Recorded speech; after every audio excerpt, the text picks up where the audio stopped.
Roberto Sánchez ayer en una conferencia de prensa ha ratificado que van a hacer una movilización por la libertad de Pedro Castillo este 15 de julio. Vamos a escucharlo en todo caso lo que ha dicho Sánchez. Bueno, hace instantes ustedes han mencionado sobre esta movilización que se va a llevar a cabo este 15 de julio a partir de las 4 de la tarde. Si bien es cierto, la última movilización que fue el 27 de junio, el Ministerio del Interior les negó las garantías correspondientes por no haber presentado la solicitud dentro de la anticipación mínima de 3 días.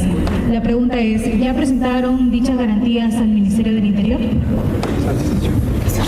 La segunda ocasión la presentamos con todos los plazos del mundo, como corresponde, y tampoco nos dio garantías. Es más, por no haber hecho caso, dice, a esa omisión, nos ha hecho una denuncia penal a nuestro personero, Carlos Zafra Flores.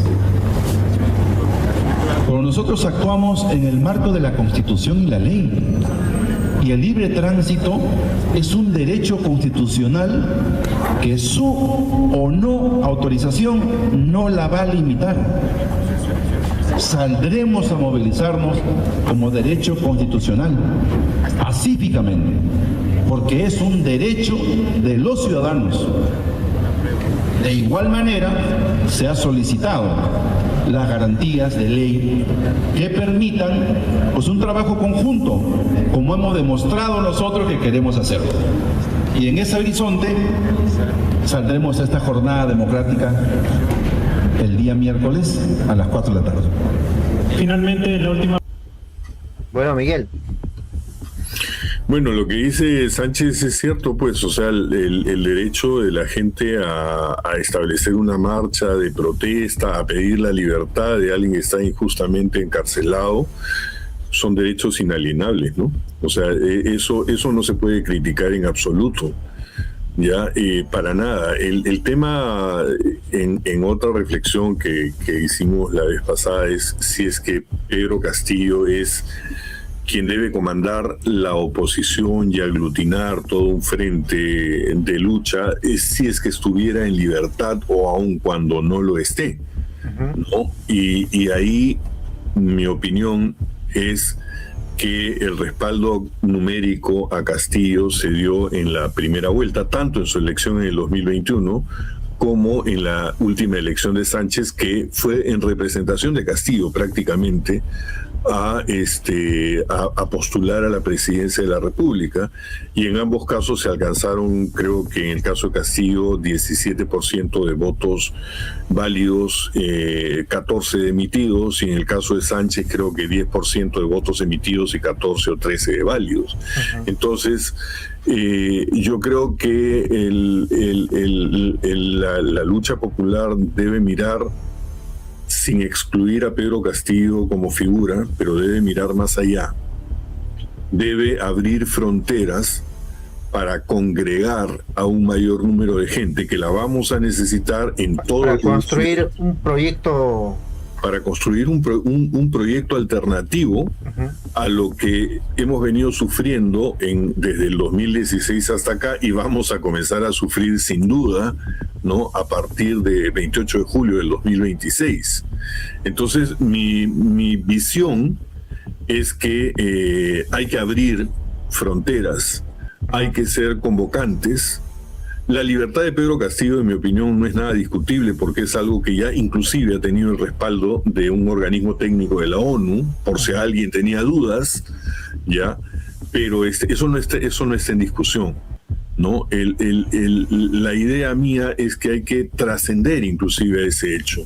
Es decir, para comprender mejor, Miguel, lo que señalas, de acuerdo como dice Jorge Plejanov, ¿no?, el papel del individuo en la historia. ¿Qué es lo que corresponde a Pedro Castillo exactamente? Bueno, eso es bien difícil de decirlo. O sea, cada uno tendrá su opinión, pero finalmente el que decidirá qué hace. No, pero de acuerdo al contexto que vivimos. Pedro Castillo. Bueno, no sé, a ver, más bien yo te pregunto a ti, ¿cuál es tu idea al respecto? Porque yo, en mi opinión, Pedro Castillo puede ser un factor político que está enganchado con la historia reciente del país, y que puede convertirse en un líder convocante, y no cerrarse en torno a un pequeño grupo de gente que lo respalde. Ajá. Si esa es la labor de Pedro Castillo, en mi opinión, será positiva, ¿ya? Pero como te digo, lo que sí me parece... Es decir, romper con el sectarismo. Así es, ¿no? Como dije yo en programas anteriores, Timoteo, y lo recordarás, tal vez algunos amigos lo recuerden, no podemos, o sea, tenemos que escoger bien al enemigo. Uh-huh. No podemos decir que todo aquel que opine un poco diferente de nosotros ya es el enemigo. Y creo que este programa da testimonio un poco de eso, porque nosotros nunca hemos tenido una opinión, digamos, gemela, ¿no? Siempre hemos tenido discrepancias, pero hay valores que nos hacen, que nos impulsan a generar este tipo de espacio informativo. Ya tenemos, digamos, años con sus interrupciones y todo, pero estamos dándole porque queremos a las finales el bien común y un Perú mejor para todos, ¿no? Pero hay que romper barreras, hay que romper diques, hay que abrir mentes para finalmente poder decir, oye, ¿no? No es lo mismo pelearse con alguien de Ahora Nación que pelearse con alguien de Fuerza Popular, ¿no? Entonces hay que identificar, ¿no?, de qué lado estamos y con quiénes estamos en esa trinchera. Pero me parece eso, Miguel, con Roberto Sánchez sí se dio, ¿no? En la práctica, muy tardía, pero sí se dio. Exacto, muy tardía, pues, porque lo ideal hubiera sido para estas elecciones tener un solo frente contestatario al pacto mafioso, claro, uno solo. Una sola maquinaria. Una sola maquinaria, ¿no? Y hubiéramos tenido mayoría diputados, senadores. Claro. Mira, eso hubiera generado un cambio drástico, radical, en el devenir, en el futuro del país. Uh-huh. Si se hubiera logrado una sola candidatura, ¿no?, hubiera habido un cambio drástico, porque, como tú dices, la representación congresal hubiera permitido, para empezar, de saque, derogar las leyes pro crimen, restablecer el equilibrio de poderes entre los poderes del Estado, ¿no? Reformar, digamos, condiciones para la elección de las nuevas autoridades, sobre todo en el sistema de justicia. En fin, potenciar a un sistema de justicia que tiene pendientes a tantos y tantos fascinerosos, ladrones, delincuentes, uh-huh, que han estado cometiendo delito en estos tiempos. O sea, hubiera habido un cambio radical si nos hubiéramos puesto de acuerdo para las elecciones del 2026. Keiko Fujimori, una vez más, vuelve a ser noticia internacional. Ha confirmado que va a integrar al Perú al escudo de las Américas, que Donald Trump lo lidera. En todo caso, vamos a ya iniciar el programa y estamos con Miguel Huel. ¿Qué tal, Timoteo? Buenos días, amigos. Sí, efectivamente, se va perfilando, digamos, el nuevo gobierno de esta señora que va a ocupar el Palacio de Gobierno, y dentro de ello se va notando a través de los equipos que va conformando y a través de las alianzas a las que va evocando, cómo será el próximo gobierno, específicamente en este caso en temas de seguridad. Vamos a hablar un poco de eso, vamos a hablar un poquito también del tema de la noticia que tuvimos ayer de que Porky finalmente fue aceptado para regresar a la postulación, nuevamente, esta vez como teniente alcalde. Obviamente él quiere ser alcalde, eso lo vamos a revisar también en lo que sigue, Timoteo. Y comenzamos, si gusta, por el tema el artículo que publica Hildebrand en sus 13, un artículo muy interesante de Américo Zambrano. Siempre recomendamos, Hildebrand tiene información valiosa respecto de muchos temas que vale la pena revisar. En este caso vamos a hablar de un artículo llamado Mala Receta, y está referido al tema que Timoteo presentó. El artículo dice lo siguiente: la presidenta electa se está inclinando por militarizar la lucha contra la delincuencia organizada. Es un error, dicen algunos expertos. Lo que sirvió para combatir el terrorismo no necesariamente será efectivo para enfrentar lo que pasa hoy en las calles, añaden. Entonces, dice así: 3 de los 4 integrantes que Keiko Fujimori designó para conformar la Comisión de Transferencia del Ministerio del Interior pertenecieron al equipo de asesores en seguridad del general del Ejército en retiro, José William Zapata, expresidente del Congreso y ex candidato presidencial de Avanza País. El 4º integrante también es un policía retirado. Ninguno formó parte del grupo político que acompañó a la hoy presidenta electa durante la campaña.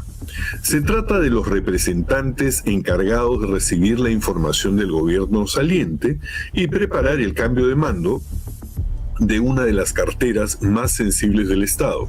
Las comisiones de transferencia suelen estar integradas por personas de confianza del presidente electo y permiten anticipar el perfil del equipo que comenzará a tomar decisiones en el sector. En Interior, la comisión está integrada por los generales PNP en retiro, Vicente Álvarez Moreno, ex jefe del Estado Mayor General de la Policía, Remigio Hernani Meloni, ex ministro del Interior, el coronel PNP en retiro Juan Padilla Alvarado, ex oficial de la Dirección contra el Terrorismo DIRCOTE, y el contador y policía retirado Freddy Chalco de la Borda. Álvarez, Hernani y Padilla formaron parte del equipo de seguridad de Avanza País. La comisión no incluye solo a un especialista civil en política criminal, criminología o gestión pública. El dato contrasta con el círculo que acompañó a Fujimori durante las elecciones. 2 de sus principales consejeros en materia de seguridad fueron Marco Miyashiro, excomandante del Grupo Especial de Inteligencia GEIN, y uno de los responsables de la captura de Abimael Guzmán en 1992, y el general Ejército Peruano en retiro, César Astudillo, ex jefe del Comando Conjunto de las Fuerzas Armadas. Ambos asesoraron a la hoy presidenta electa en la elaboración del capítulo de seguridad de su plan de gobierno y fueron elegidos senadores por fuerza popular. Ninguno integra la comisión encargada de recibir el Ministerio del Interior. La conformación de ese equipo constituye la primera señal política del gobierno que asumirá funciones el 28 de julio.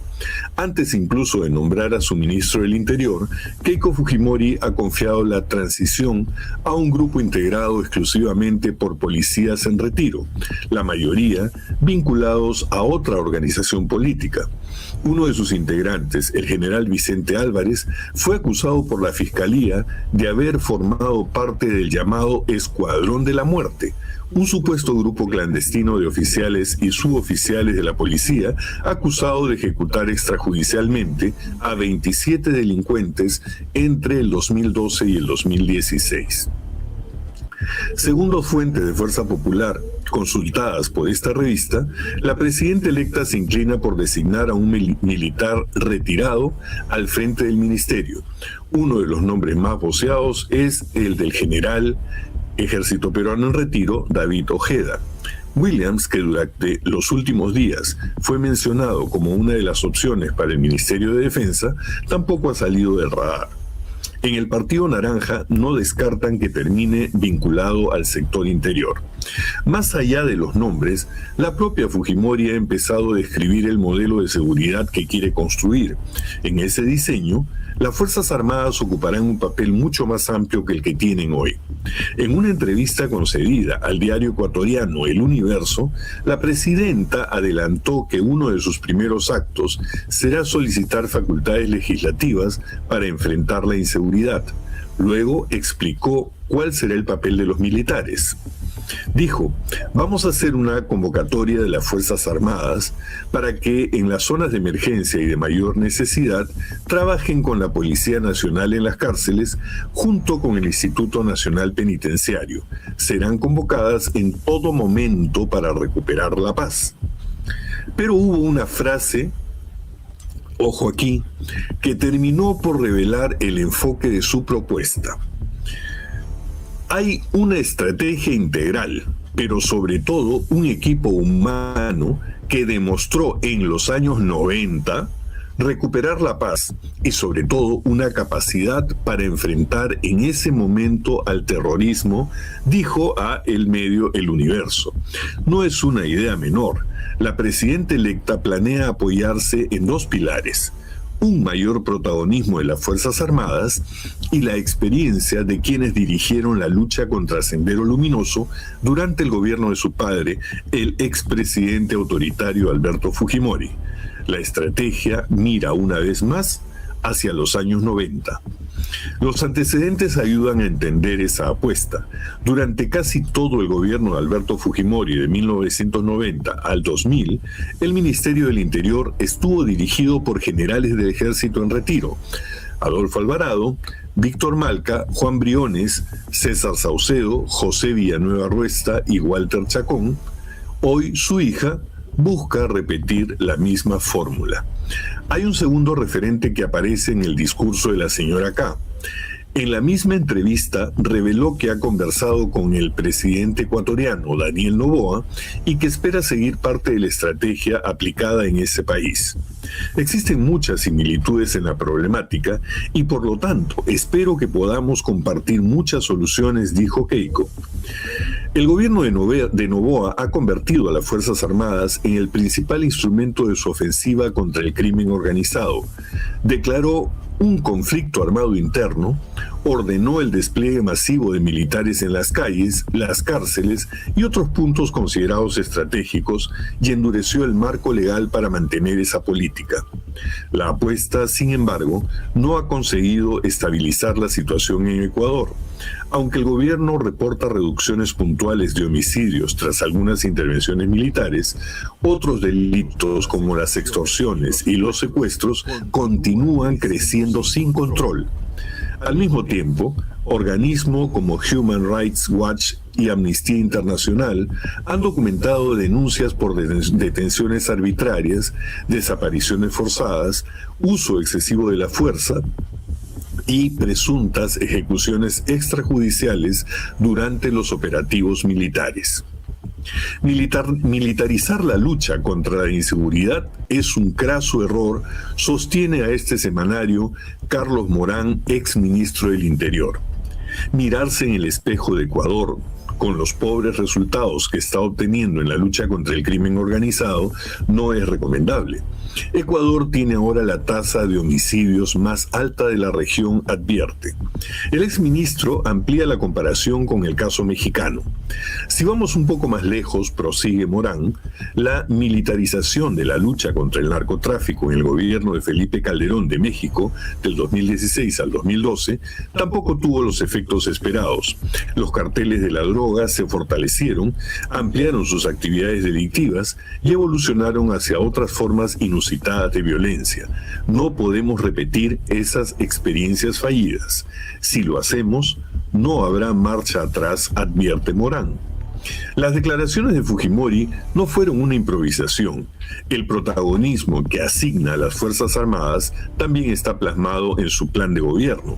El documento propone que los militares sigan siendo enviados a las calles durante los estados de emergencia para frenar a la delincuencia, crear comandos integrados por la policía, las Fuerzas Armadas, la Fiscalía y la SUNAT para intervenir en zonas dominadas por el crimen organizado y construir varias cárceles de máxima seguridad, además de un penal para jóvenes infractores bajo administración temporal y exclusiva de las Fuerzas Armadas. Entre las primeras medidas del próximo gobierno también figura enviar tropas a Tumbes para reforzar el control fronterizo. Esta disposición, sin embargo, no convence a 3 exministros del Interior consultados por este semanario. Carlos Morán recuerda que las Fuerzas Armadas han participado en sucesivos estados de emergencia en los últimos años y que los resultados están lejos de ser alentadores. Si vamos a hacer más de lo mismo, estaremos repitiendo los mismos errores. Los militares no tienen injerencia directa en un trabajo eminentemente policial. Están formados para otro objetivo, afirma.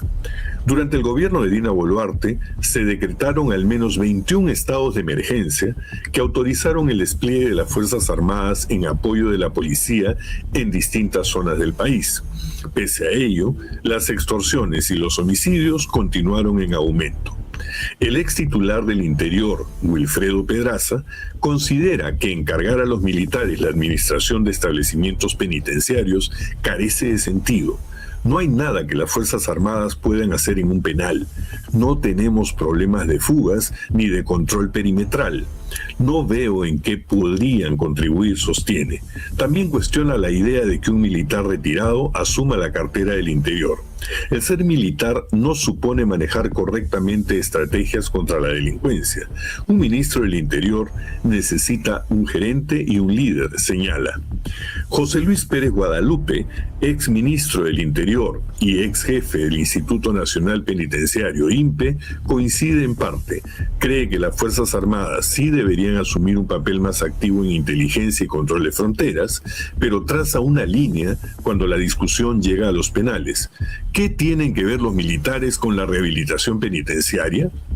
Existe la idea de que los militares resuelven todos los problemas en el Perú y no es así. Zapatero a tus zapatos, sostiene. Las discrepancias no terminan ahí. Cuando se revisan las medidas que el plan de gobierno de Fujimori promete ejecutar durante los primeros 100 días y el resto del quinquenio, aparecen nuevos cuestionamientos. Varias metas son difíciles de cumplir en los plazos anunciados, otras carecen de una ruta clara de ejecución y algunas no responden cómo enfrentar los delitos que hoy más golpean al país. Entre las primeras medidas figuran en marcha de un Centro Nacional de Comando y Vigilancia en Lima y Callao, el fortalecimiento de unidades de flagrancia express en Lima, Piura y Trujillo, una intervención militar y policial contra el contrabando en Tumbes y la emisión de decretos de urgencia para financiar 1.000 patrulleros, 10.000 cámaras interconectadas y modernizar 200 comisarías. Al 2031, el plan de la hija de Alberto Fujimori promete reducir en 20% la tasa nacional de homicidios y reducir la impunidad del 90 al 50%. Las primeras dudas empiezan con los plazos. Morán considera inviable comprar 1.000 patrulleros inteligentes en 100 días. Eso es imposible, advierte. Las adquisiciones públicas exigen expedientes, procesos, controles y plazos que son complejos y toman tiempo. Pedraza coincide. Nosotros hemos comprado patrulleros en un año, que es lo que toma cumplir los trámites administrativos hasta que los vehículos lleguen al Callao, explica. Sucede lo mismo con las comisarías. No se pueden construir una comisaría en 2 meses, dice. Algo similar ocurre con la promesa de reducir homicidios mediante prevención juvenil y recuperación de espacios útiles. Pueden ser medidas importantes, pero no producen resultados inmediatos. Lo preventivo demora. Es un trabajo de mediano y largo plazo. El tema es que no dicen cómo pretenden hacerlo, resume el ex jefe del INPE. El vacío más delicado aparece en la lucha contra la extorsión y el sicariato. Aunque el plan de Fujimori identifica estos delitos como 2 de las principales amenazas del país, no explica cómo se tiene previsto desarticular a las bandas criminales que cobran cupos a transportistas, bodegueros, comerciantes y pequeños empresarios. Lo ponen en forma declarativa, pero no dicen cómo lo harán, apunta Morán. El documento menciona unidades de inteligencia contra la extorsión, pero no explica cómo serán financiadas ni quiénes las integrarán. Tampoco plantea reconstruir equipos especializados de investigación criminal. No veo el tema de los equipos especiales, indica Morán. Para el exministro, la respuesta exige necesariamente policías seleccionados, profesionales, íntegros y dotados de logística, tecnología y presupuesto. Sin eso, subraya, no habrá resultados. Jorge Angulo Tejada, ex comandante general de la policía, coincide en que el país necesita inteligencia, tecnología y modernización policial, pero insiste en que ninguna estrategia funcionará sin presupuesto. Se captura a los delincuentes con presupuesto, no con buenas intenciones, argumenta a esta revista. Para él, la inteligencia artificial, el reconocimiento facial, los drones y los mapas del delito pueden servir, pero solo si forman parte de una política integral y sostenida. La anunciada construcción de más de 8 cárceles, entre ellas 4 megapenales, abre otro frente. Pérez Guadalupe cree que la propuesta responde más al modelo de Nayib Bukele que a la realidad peruana. Es la moda Bukele, dice. Aún si cada nuevo penal albergara 2.000 internos, apenas cubriría una fracción del déficit penitenciario, que a la fecha es de al menos 58.000 espacios. Además, advierte que el plan de gobierno de Keiko Fujimori no dice por ningún lado cómo se financiarán todos esos establecimientos. Para los especialistas, el problema no está tanto en las herramientas como en el enfoque. El plan incorpora inteligencia artificial, centros de comando y tecnología, pero sigue mirando a los años 90 como principal referencia. Morán advierte que no se puede enfrentar el crimen de 2026 con recetas de hace 3 décadas. Pérez Guadalupe utiliza otra imagen. Es como creer que para clasificar al próximo mundial hay que convocar a Perico León, Hugo Sotil y Teófilo Cubillas. Pedraza coincide.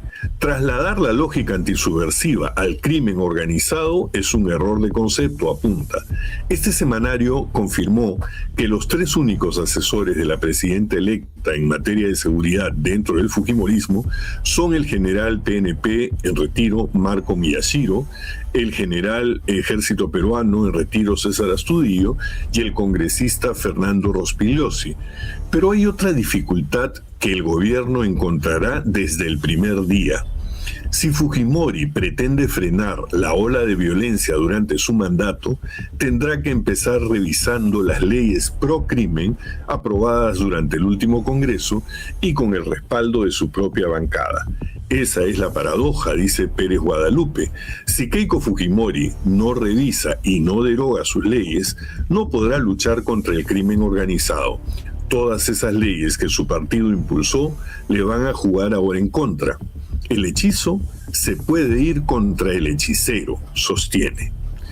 Bueno, Timoteo, amigos, es un interesante artículo que nos va haciendo ver cómo se están diseñando y en base a qué enfoques el fujimorismo que asumirá el gobierno el 28 de julio, ¿no?, con su lideresa Keiko Fujimori, ha diseñado bajo estos enfoques, ¿no? En primer lugar, militarizar, ¿no?, el control de este problema de la delincuencia, y por otro lado, verlo desde el enfoque del combate al terrorismo de los años 90, ¿no? Y los personajes convocados dan testimonio de ese tema. Timoteo, adelante. Y copias de gobiernos, digamos, de Ecuador y de Salvador, que en sí... Ese es el otro punto, ¿cierto? Claro. En sí que llama poderosamente la atención porque se suponía que tenía un plan de lucha contra el crimen organizado. Pero hay un punto acá que es directo, como se le han recordado, que es para lograr todo eso tendrá que derogar las leyes por crimen que han impulsado el Congreso de la República. Todo lo que quieras, Keiko, como se dice, pero si tú no derogas la ley, esto no acaba. Ahora, estamos viendo, por ejemplo, de que va a poner en funcionamiento a los militares en cuanto a la lucha contra el crimen organizado, pero ya los que han asumido esas carteras en gobiernos anteriores han señalado que eso no es factible.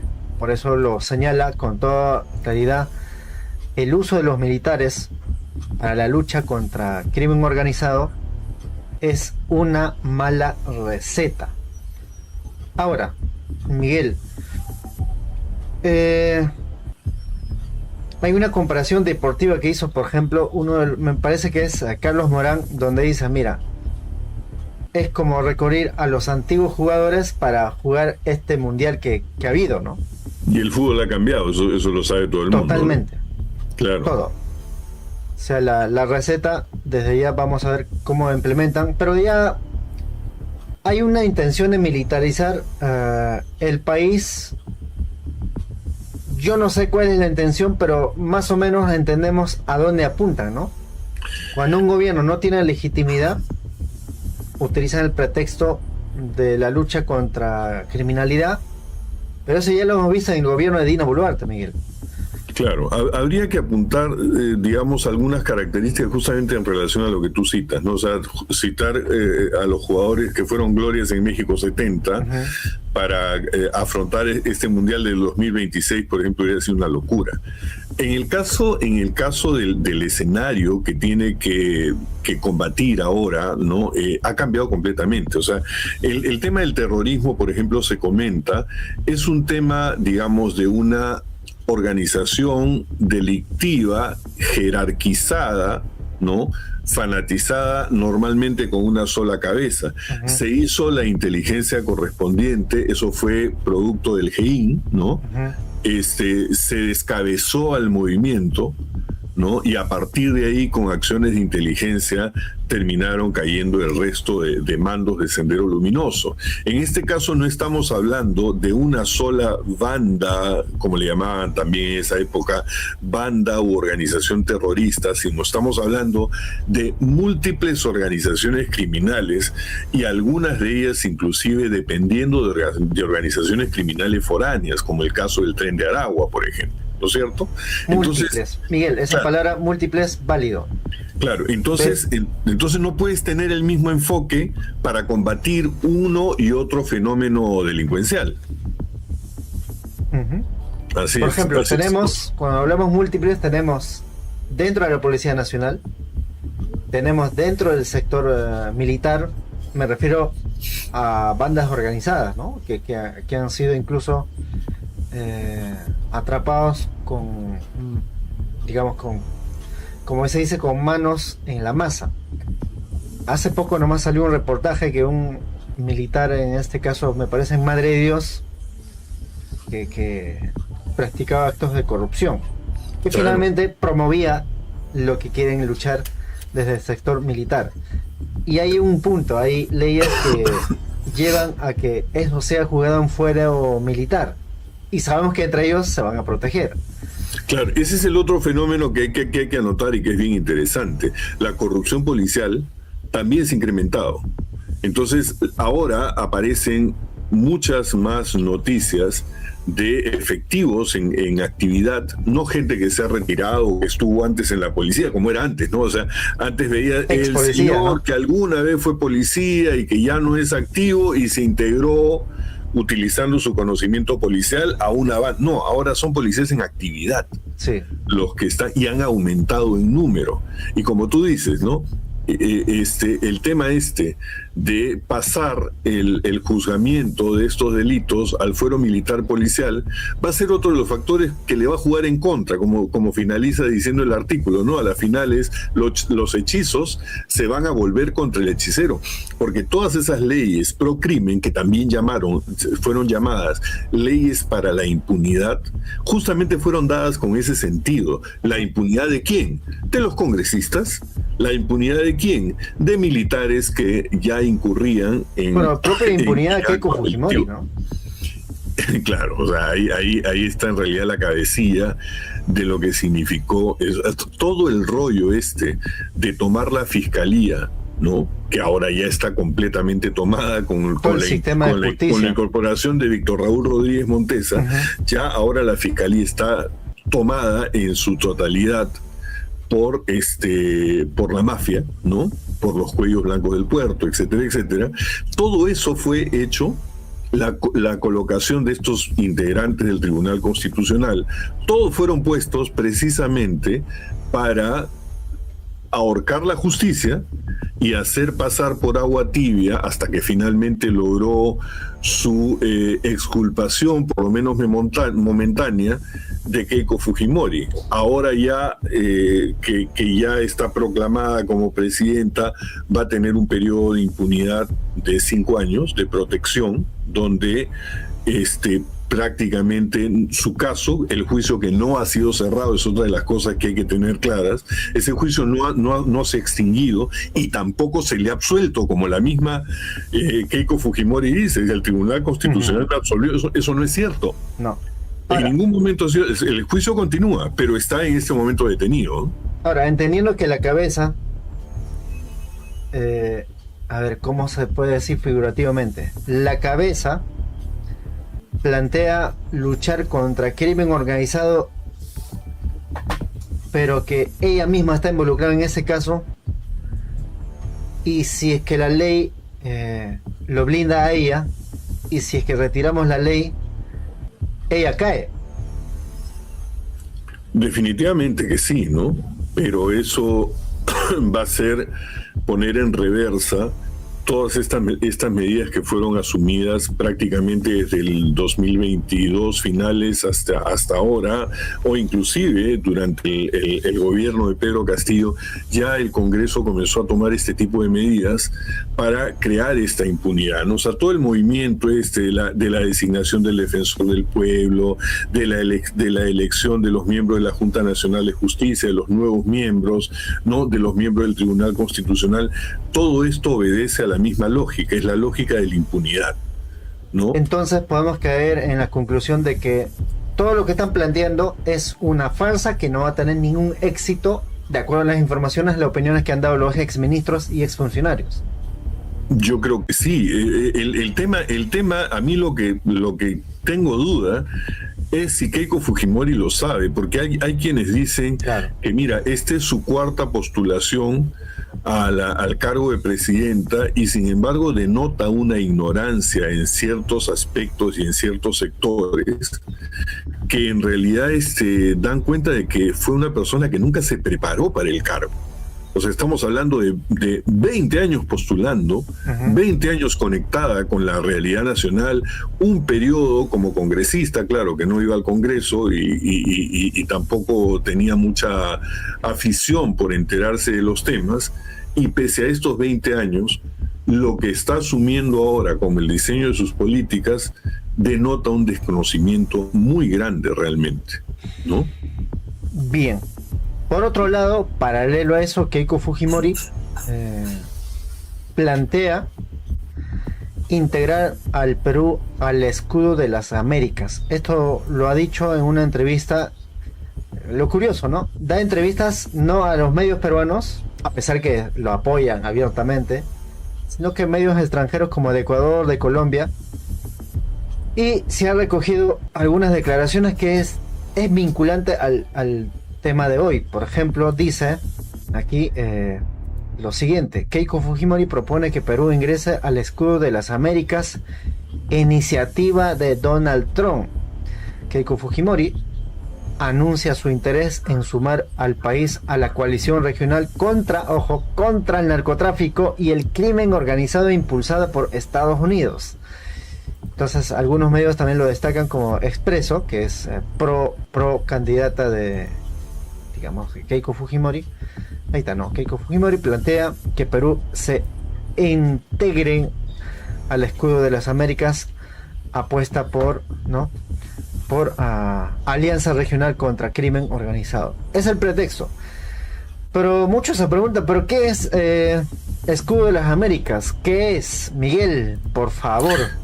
Bueno, hablaremos un poquito de ese tema porque es realmente interesante. Bueno, hay que decir en primer lugar de que siempre debemos mirar al país como un país interconectado o interrelacionado con los países de la región y con las grandes potencias y con los grandes mercados también, mercados globales. Si nosotros nos damos cuenta, Timoteo, un poco para hacer una pequeña introducción, una de las cosas que se ha destacado en estos días en la noticia es su contacto y saludo de Keiko Fujimori con los presidentes sudamericanos afines a sus políticas, es decir, derecha o derecha extrema. Y para eso tenemos saludos pues con Del Espriella, recién electo presidente de Colombia, con Noboa, con Milei, con Kast, ¿no? Y eso quiere decir una preocupación de esta etapa que se inicia con su conexión con sus aliados. El aliado mayor, evidentemente, y el que prácticamente marca la pauta actualmente en la región, es Donald Trump. Cuando Donald Trump accede a su segundo gobierno, ya está en su segundo gobierno, cambia su política de defensa, genera un documento, ¿no?, de política de defensa donde, cambia el enfoque y pone más énfasis en Sudamérica, en lo que él mismo ha dado en llamar, y se llama desde hace mucho tiempo, su patio trasero, y América establece para los americanos, Claro. algo así, ¿no? Claro, bueno, esa es una consigna mucho más antigua, ¿no? Pero Trump toma un poco ese tema, ¿no? E integra un movimiento en Estados Unidos que se llama MAGA, que es Make America Great Again, o sea, hacer América grande de nuevo, pero no se refiere a América a todo el continente, no se refiere a Norteamérica, Centroamérica y Sudamérica, se refiere específicamente a Estados Unidos de Norteamérica. ¿No es cierto? Entonces genera un documento de una Como nueva más fácil de estrategia. entender, ¿no? O tal vez me equivoque. Estados Unidos más grande, pero sometiendo a todos los países latinoamericanos, centroamericanos. Claro, o sea, y esto en realidad también en respuesta a la incursión comercial de China en países de Sudamérica. Entonces, eso es lo que genera la reacción, y a partir de ahí Trump genera una política que en términos de seguridad ha sido llamada el escudo de las Américas. Un poco que es la introducción para entender qué es lo que nos lleva a este concepto de escudo de las Américas que ahora Keiko Fujimori está solicitando respetuosamente, no sometidamente, pertenecer. El escudo de las Américas, y acá tenemos un artículo que nos puede reseñar un poco el tema, dice que es el escudo de las Américas, la iniciativa impulsada por Trump, que de la que nace la nueva coalición militar regional contra los carteles de la droga. Dice, Donald Trump es un entusiasta de los blindajes. Casi un año después de presentar su cúpula dorada, un sofisticado sistema de defensa antimisiles cuyo costo ascenderá a $175 mil millones y que debería estar operativo en el 2029, el presidente de Estados Unidos ha anunciado, en ese tiempo obviamente, su intención de poner en marcha el escudo de las Américas. El mandatario republicano encomendó la tarea de llevar adelante el proyecto, al que describió como una nueva coalición militar para erradicar los cárteles criminales. ¿No? A Kristi Noem, ¿no? Designó a Kristi Noem, o encomendó la tarea a Kristi Noem, a quien este jueves despidió como la secretaria de Seguridad Nacional. El hemisferio occidental es absolutamente fundamental para la seguridad de Estados Unidos, afirmó Kristi Noem en su cuenta de ex antigua Twitter, donde agradeció a Trump haberla designado como enviada especial del Escudo de las Américas, un cargo cuyas funciones aún no están del todo claras. En las últimas semanas, la funcionaria fue blanco de duras críticas por la polémica ola de detenciones de inmigrantes sin papeles que lanzó en los últimos meses, y en la que 2 ciudadanos estadounidenses murieron a manos de agentes federales en enero. Para enriquecer un poquito esto, hay que decir que Kristi Noem estaba a cargo antes de la seguridad interna de los Estados Unidos y fue, digamos, prácticamente la impulsora del cambio de funciones del ICE, que es prácticamente la agencia de migración de los Estados Unidos, para dejar las fronteras e ir hacia el interior de los estados y comenzar a identificar a inmigrantes generalmente hispanohablantes o generalmente de piel no blanca, para deportarlos, que fue la política que originó Trump también al inicio de su gobierno. Esta señora lo hizo tan mal y la comunidad norteamericana reaccionó de una manera tan negativa que a Trump no le quedó otra que destituirla del cargo, ¿no? Entonces Kristi Noem no se va de su cargo anterior con honores, sino más bien con el deshonor de ser responsable, inclusive en la represión de la muerte de 2 ciudadanos norteamericanos. Bueno, el artículo de Escudo de las Américas sigue diciendo esto: el lanzamiento de la iniciativa, estoy hablando otra vez del Escudo de las Américas, se realizó este sábado con la cumbre que se celebró en la ciudad de Miami, Florida. Para empezar, este artículo tiene fecha, hay que decirlo, de 6 de marzo de este año, ¿ya? Entonces, cuando habla de la semana de lanzamiento, es la semana de esa fecha. Entonces, se realizó entonces este sábado con la cumbre que se celebró en la ciudad de Miami, Florida, y en la que el inquilino de la Casa Blanca recibió a los mandatarios de 12 países de la región, a los que ha invitado a sumarse a su plan todos ellos afines a él en términos ideológicos. El narcotráfico es la prioridad, termina diciendo el artículo, para el Escudo de las Américas. En el marco de la primera cumbre Escudo de las Américas, se llegó a un acuerdo para formar una alianza destinada a combatir el narcotráfico y el crimen organizado como la describió Trump. Acordamos usar fuerza militar letal para destruir estos siniestros carteles y sus redes terroristas, dijo el inquilino de la Casa Blanca, es decir, Donald Trump. Entonces, a la pregunta, Timoteo, ¿qué cosa es el Escudo de las Américas? Es una coalición militar, ¿no?, diseñada y dirigida por la política de Norteamérica, cuyo presidente es Trump, y que se enfoca en alianzas militares para combatir narcotráfico y crimen organizado. Eso es teóricamente lo que es el Escudo de las Américas, y eso es lo que ha dado respaldo a incursiones de Estados Unidos, por ejemplo, en el Caribe, cuando Estados Unidos lanza misiles para matar, asesinar a lancheros venezolanos bajo el pretexto de que llevaban droga, sin haber sido capturados y sin haber mostrado ninguna evidencia de que realmente llevaban droga. Es una manera que tiene Trump, según él, de combatir el narcotráfico. Pero en realidad, ¿qué era lo que estaba detrás de esa intención? Asesinó, no recuerdo exactamente el número, creo que estuvo alrededor de las 100 personas en lanchas, para justificar un narcotráfico que después le permitiera la incursión y el secuestro del presidente venezolano Nicolás Maduro. Entonces dijo, Venezuela tiene una organización criminal que llega a las más altas esferas del Estado. Esta organización criminal se llama el Cártel de los Soles, y por lo tanto, como yo tengo el Escudo de las Américas y estoy prácticamente, digamos, con la licencia, o para darme la licencia de invadir un país extranjero, ¿no?, destruyendo toda su soberanía, extraer al presidente y hacerle cargos en mi país, porque lo lleva directamente a Nueva York para que Nicolás Maduro sea juzgado por narcotráfico.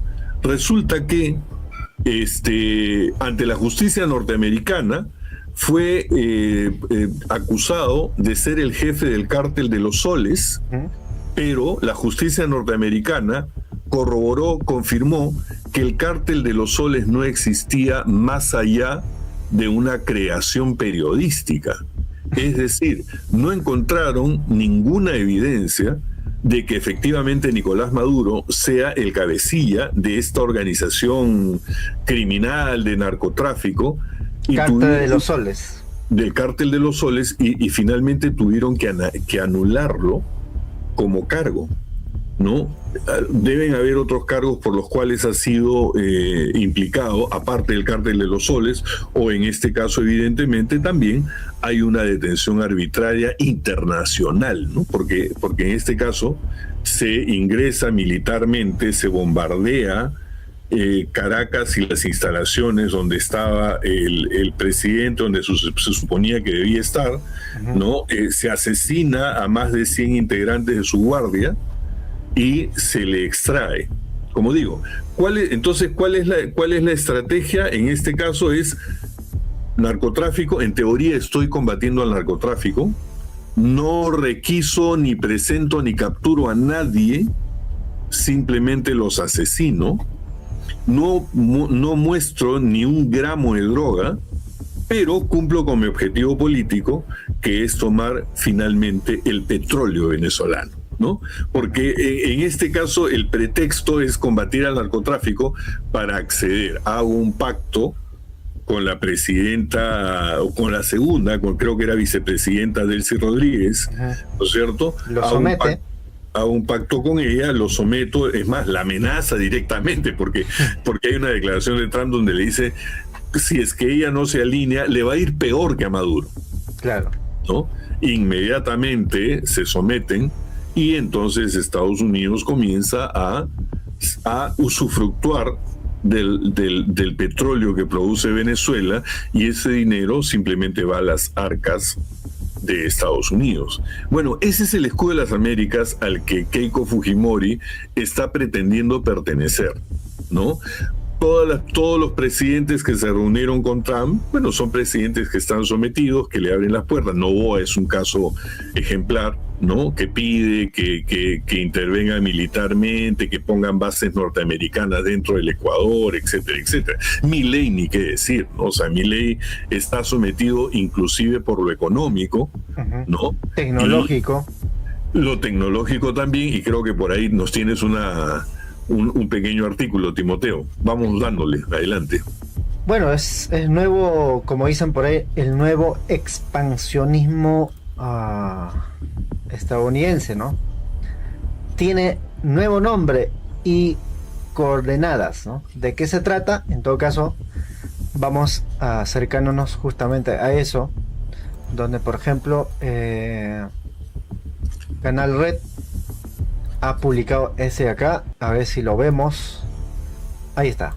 A ver, ¿qué dice? Argentina tiene un gran potencial para albergar el primer proyecto Stargate en Latinoamérica. Impulsada por Energía Limpia, esta iniciativa de infraestructura de referencia ayudaría a posicionar al país como líder regional y mundial en inteligencia artificial, lo que promovería el crecimiento económico y ampliaría las oportunidades en todo el país. Lo decía OpenAI, la empresa creadora de ChatGPT, en su comunicado oficial tras anunciar junto a Sur Energy una carta de intención para explorar la construcción de un mega data center en la Patagonia Argentina.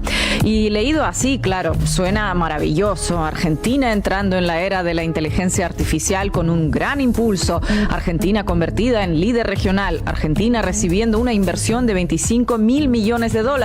Argentina con infraestructura de punta, crecimiento económico, oportunidades, futuro, modernidad. Todo el paquete completo del optimismo tecnológico. Los mega data centers que se propagan por América Latina como la gran promesa de futuro son infraestructuras gigantescas que consumen cantidades enormes de energía, que requieren refrigeración constante, que pueden demandar miles de millones de litros de agua al año y que transforman territorios enteros en soporte material de negocios privados transnacionales. Un mega data center no es solo una instalación tecnológica, es una pieza de poder que no se somete a las autoridades locales, sino que funciona como una especie de enclave extranjero. Allí se almacenan datos, se entrenan modelos, se procesa información, se organizan capacidades estratégicas de empresas que hoy tienen más poder y más dinero que muchos estados. Y cuando una infraestructura de esa escala se instala bajo condiciones fiscales privilegiadas, con arbitraje internacional y con escasa obligación de contratar trabajadores locales o de invertir en el territorio, aunque sea para comprar un tornillo, la pregunta es bastante sencilla. ¿Para quién es realmente el desarrollo? Y esto no afecta solo a Argentina. América Latina entera está en la mira de las empresas digitales y de los tecnooligarcas. Chile, Brasil, México, Colombia, Uruguay, cualquier país con disponibilidad energética, agua, suelo barato, gobiernos necesitados de inversión y marcos regulatorios lo suficientemente flexibles, puede convertirse en candidato ideal para esta nueva expansión. La mina del Potosí de nuestros días no siempre tiene plata visible, a veces tiene litio, a veces tiene cobre, a veces tiene tierras raras, a veces tiene selvas, a veces tiene agua y energía barata para enfriar los servidores donde se entrenan los modelos que después serán propiedad de otros. La base. Miguel. Bueno, ahí está, Timoteo, para mostrar un poco el panorama completo. La expansión no solo es militar, la expansión no solo es política, la expansión también es tecnológica, con una característica que hay que resaltar en este caso, amigos. Esa expansión no depende ya directamente o estrictamente de gobiernos, aunque sí es cierto de que grandes de estas tecnológicas están en Silicon Valley, en Estados Unidos, y por lo tanto, digamos, están sometidas allá a leyes norteamericanas, pero están invadiendo en alianza política con un gobierno dominante como es el de los Estados Unidos, y esa es una forma de neocolonialismo tecnológico. Es decir, nos pintan la imagen, que lo hemos visto claramente en el video, ¿no?, de hacer que un país llegue a la modernidad y que van a ser dueños, entre comillas, del desarrollo. Con un sinfín de oportunidades, pero con consumo de recursos naturales como el agua, ¿no? Con autonomía legal, es decir, ellos se manejan solos, con supresión de puestos de trabajo, o por lo menos la no contratación ni la compra de insumos del país al cual están insertando estos grandes mega data centers que van a servir. Es un poco lo que ocurrió con el fenómeno anterior de la industrialización, donde las industrias norteamericanas se dieron cuenta de que producir a menor costo lo podían hacer en países subdesarrollados, ¿no? Donde podían contaminar, donde podían irrespetar los derechos laborales de los trabajadores, como el caso de China, ¿no? Y tenían a las finales costos de producción más baratos. En este caso son las grandes tecnológicas que se trasladan a lugares donde encuentran recursos explotables, les ofrecen, en teoría, ¿no?, la posibilidad de acceder a la modernidad, pero en realidad funcionan de manera autónoma y exclusivamente para sus propios intereses, ¿no? Y estamos hablando de grandes empresas que están dominando el mundo, ya no a nivel de estados, sino a nivel de transnacionales. Por eso es que una de las cosas que se denuncia en Estados Unidos es en la lucha contra los oligarcas de los Estados Unidos, ¿no es cierto? Ya no es el tema de los Estados Unidos como país, porque el mismo pueblo norteamericano está sufriendo procesos de despidos masivos, ¿no? Procesos de persecución a los migrantes, elevaciones indiscriminadas del costo de vida, como en el caso del alza de la gasolina, y eso nos lleva a otro tema internacional, que es la guerra con Irán, ¿no? Y la guerra por los combustibles fósiles que pasan a través del estrecho de Hormuz. Es otro de los escenarios donde se está moviendo todo este tipo de desajustes de la economía mundial. Adelante, Timoteo.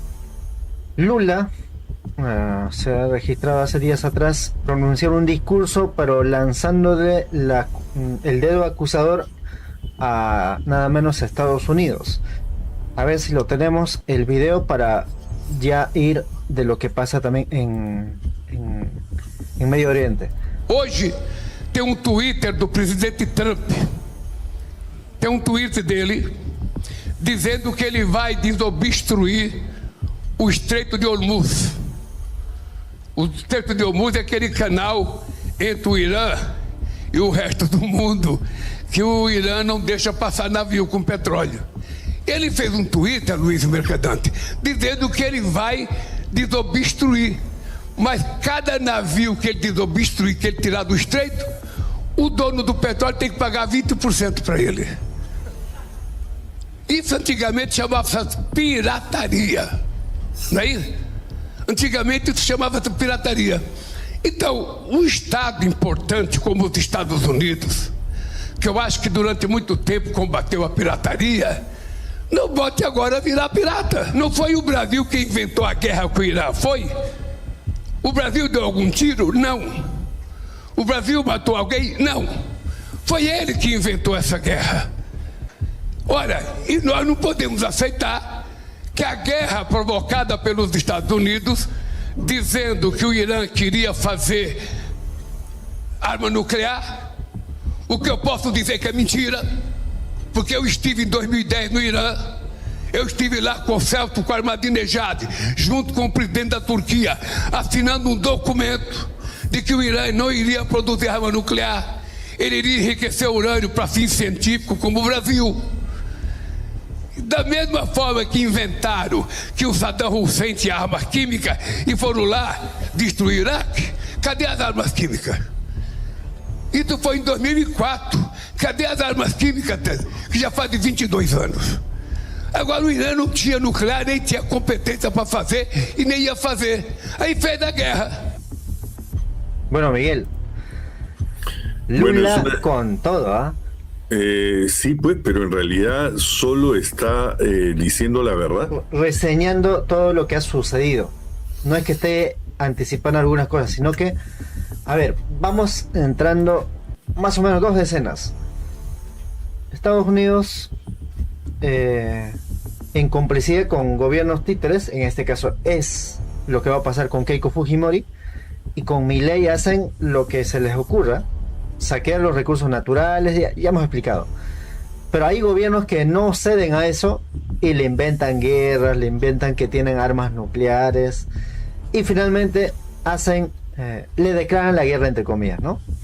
Y lo han hecho en este caso con Irak, ahora lo hacen con Irán, y ahora se propone Donald Trump a cobrar el 20% de tránsito en Estrecho de Hormuz, que es justamente lo que ha dicho acá, ¿no? Uh-huh. Miguel. Claro, bueno, hay que explicar, de repente algunos no están informados. El Estrecho de Hormuz es un sector geográfico del sur de Irán, uh-huh, por donde pasan necesariamente el 20% de los combustibles del mundo. Uh-huh. Entonces, este Estrecho de Hormuz es estratégico y antes, mejor dicho, siempre fue una zona de libre paso. Nunca se cobró ningún tipo de peaje ni nada, no es como el canal de Panamá, digamos, ¿no? Es simplemente un estrecho geográfico por donde pasan los barcos llevando unas diversas cantidades de mercancías, mucho de ello es petróleo, ¿ok? Entonces, ¿qué es lo que pasa? Estados Unidos, ¿no?, de manera unilateral, le declara la guerra a Irán, supuestamente bajo el pretexto, por eso es que lo comparan con Irak, ¿no? Con Irak y la guerra que se libró en contra de Saddam Hussein. En este caso se inventan la idea de que Irán estaba a punto de producir armas nucleares porque estaba enriqueciendo uranio, ¿no? El uranio es el insumo más importante para producir bombas nucleares, pero también, ¿no?, la energía nuclear tiene otros usos pacíficos que muchos países en Europa, en el mismo Israel, ¿no?, tienen tecnología nuclear para obtener de ello, por ejemplo, luz, diferentes fuentes, digamos, de donde se usa la energía nuclear. Entonces, ¿qué pasa? Estados Unidos se inventa algo que Netanyahu, su aliado en Medio Oriente, venía diciendo desde el año 95. Desde el año 95, 96, creo, Netanyahu venía diciendo de que Irán estaba a punto de producir una bomba atómica. Uh-huh. En el año 2015, el presidente Obama, ahí está muy bien la imagen del Estrecho de Hormuz, ¿no?, que es esta parte muy, muy angosta que está en la frontera sur de Irán, por donde pasan estas embarcaciones. Pero bueno, en el año 2015, el presidente Obama establece un pacto, un acuerdo con el ayatolá de ese tiempo, el ayatolá Khomeini, ya para, en primer lugar, someter a Irán a un control internacional. Es decir, para que Irán sea visitado por autoridades internacionales de control en energía nuclear para que no vayan a enriquecer uranio como para producir armas nucleares, porque se requiere de un enriquecimiento de uranio de mayor valor para producir una bomba atómica y de menor valor para el uso de la energía nuclear en otro tipo de funciones. Entonces, Irán acepta. Irán, dentro de ese acuerdo, dice de que ellos no van a producir armas nucleares, mientras que Israel sí lo venía haciendo, ¿ya? Porque Israel sí tiene armas nucleares y lo que querían es que en la región no hubieran armas nucleares. Claro. Entonces se establece un pacto entre Estados Unidos y los diferentes países del Golfo Pérsico, ¿no? Ahí está Qatar, Kuwait y una serie de otros países que también son productores de petróleo. Arabia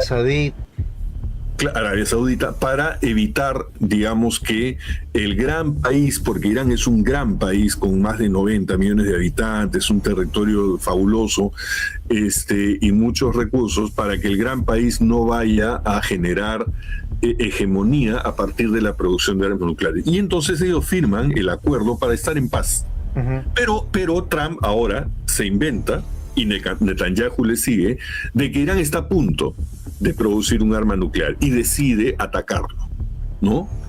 Pero no cuentan con el hecho de que Irán sí tenía capacidad de respuesta. Ellos pensaban que eran algo así como unos salvajes fundamentalistas, porque el ejército revolucionario, que además está muy, digamos, afecto a la religiosidad, ¿no? El ejército revolucionario estaba organizado y además tenía, por otro lado, lo que siempre ocurre, ¿no? Apoyo tecnológico de China y de Rusia.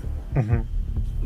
Entonces, Trump se da con la puerta en las narices porque se da cuenta que no puede sostener una guerra, no puede invadir el país militarmente porque eso sería demasiado costoso en términos de vidas de soldados norteamericanos, y eso sería muy malo para su política ahora que va a afrontar las elecciones de medio término, ¿no? En el Congreso norteamericano.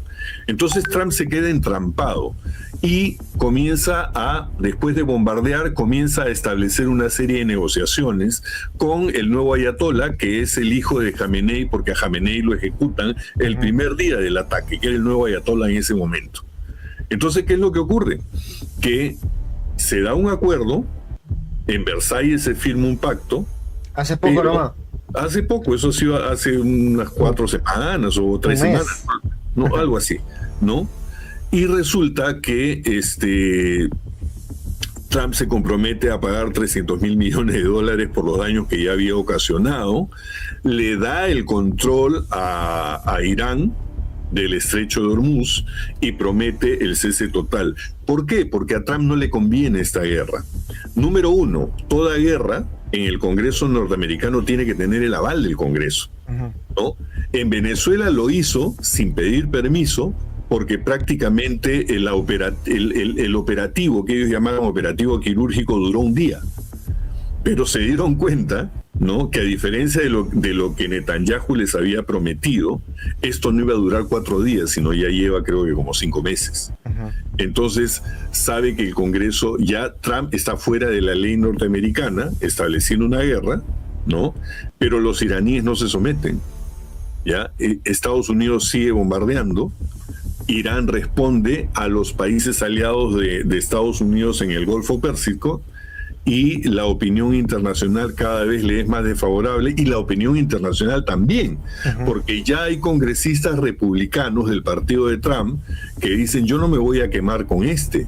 Si este pata se salió completamente del marco legal, pidió apoyo a la OTAN para que le ayuden a combatir a Irán, y la OTAN se lo negó, comenzando por España, que justamente fue lo que la vez pasada señalamos con Pedro Sánchez, ¿ya? Entonces Trump se quedó solo. Y en este momento, ante la negativa de Irán, ante el incumplimiento de Estados Unidos, entonces Estados Unidos, mejor dicho Trump, porque no es Estados Unidos, ¿no? A Trump se le ocurre la locura que va a tomar el estrecho de Hormuz militarmente y que va a cobrar un peaje de 20% a todo buque que pase por ahí, pues Trump todo lo ve plata, pues, ¿no? O sea, Trump quiere plata de todas maneras. Bueno, aparentemente es una pretensión lanzada al viento, porque creo que el mismo Trump sabe que es irrealizable. Si Trump se instalara en el estrecho de Hormuz, sería blanco de los misiles iraníes que no paran de ser producidos, porque aquí el desbalance, Timoteo, amigos, está en que producir un misil iraní con la tecnología que les ha sido alcanzada, más la que ellos han desarrollado, inclusive Ucrania ha participado en esto, porque es parte de la tecnología que ahora utiliza Ucrania en su guerra contra Rusia. Producir estos drones explosivos y letales es muy barato para ellos, ¿no? Mientras que los mecanismos de defensa de Estados Unidos son sumamente costosos. O sea, creo que a la tercera semana de guerra ya Estados Unidos se había gastado $25 mil millones en sus mecanismos de defensa. Entonces, por ningún lado, ¿ya? Y esto lo dicen internacionalistas pues entendidos en la materia y que saben de este tipo de la guerra de armamentos y los costos, por ningún lado Trump puede sostener esta guerra. No hay forma. Está perdido. Sin embargo, sigue haciéndose el bravucón, ¿no? Y sigue amenazando con cobrarles peaje ahora en el estrecho de Hormuz. Prácticamente los iraníes se van a volver a reír, como ya lo han hecho en tantas ocasiones, de Trump y sus amenazas. Pero bueno, esto es parte de los escenarios políticos y yo te agradezco, Timoteo, y te felicito por tomar en este programa, comenzar con el enfoque, digamos, militar que se le piensa dar al nuevo gobierno para combatir los problemas de violencia en el país. Y fíjate cómo eso tiene una interdependencia con la potencia en decadencia que es Estados Unidos, el hegemón en decadencia, y cómo los diferentes escenarios políticos hasta el Medio Oriente tiene que ver con la situación política mundial, que tiene que ver a su vez con nuestra realidad peruana, ¿no? Adelante. Así es. Ahora, lo otro es otro Trump peruano. Trump peruano. Dale. El chancho. El chanchito. Ya me había olvidado de... Volvemos a nuestra realidad, digamos, netamente peruana, pero tiene relación, ¿no? O sea, Trump quiere plata, quiere poder, todo por el, ¿no? Como dice, por el poder. Todo por el poder, como dice tu carátula. Todo por el poder. Resulta que López Aliaga, el popular Porky, ha logrado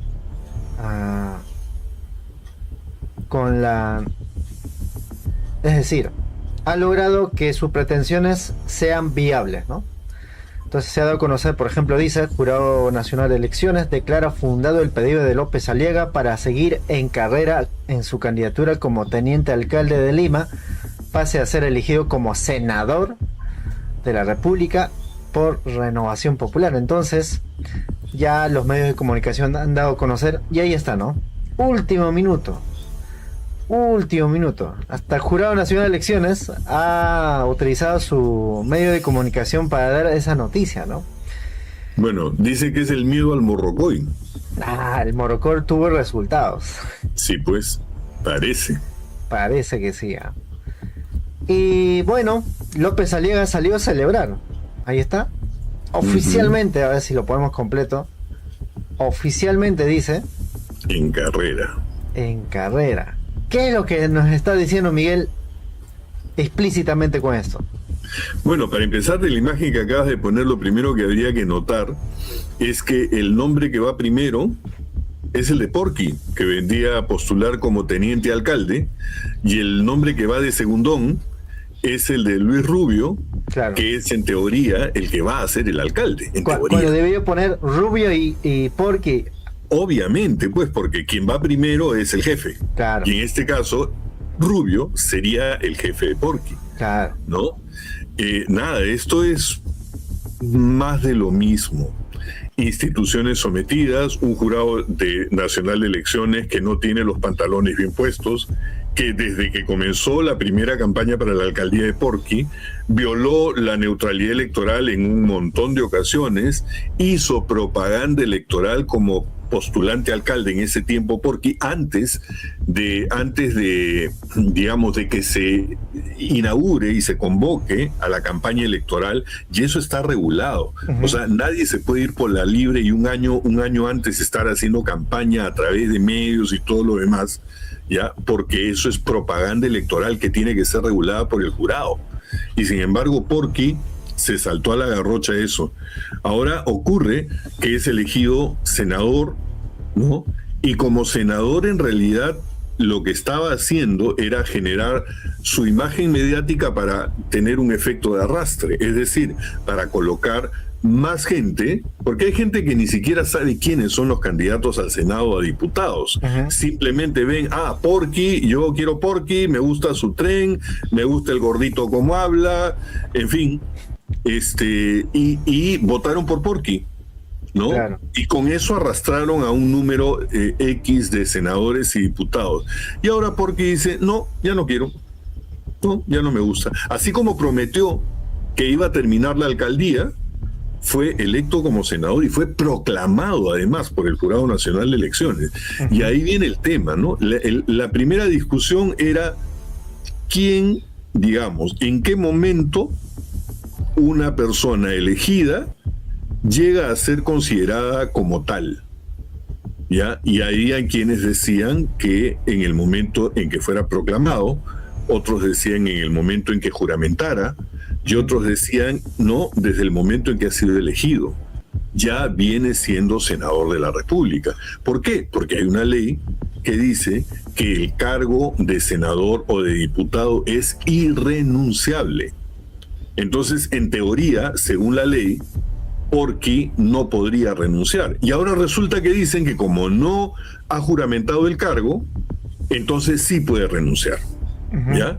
Pero para eso han utilizado en la argumentación ante el Jurado Nacional de Elecciones, que es la máxima autoridad en temas electorales, han argumentado que hay una ley del Congreso que sí le permite renunciar al cargo por no haber juramentado.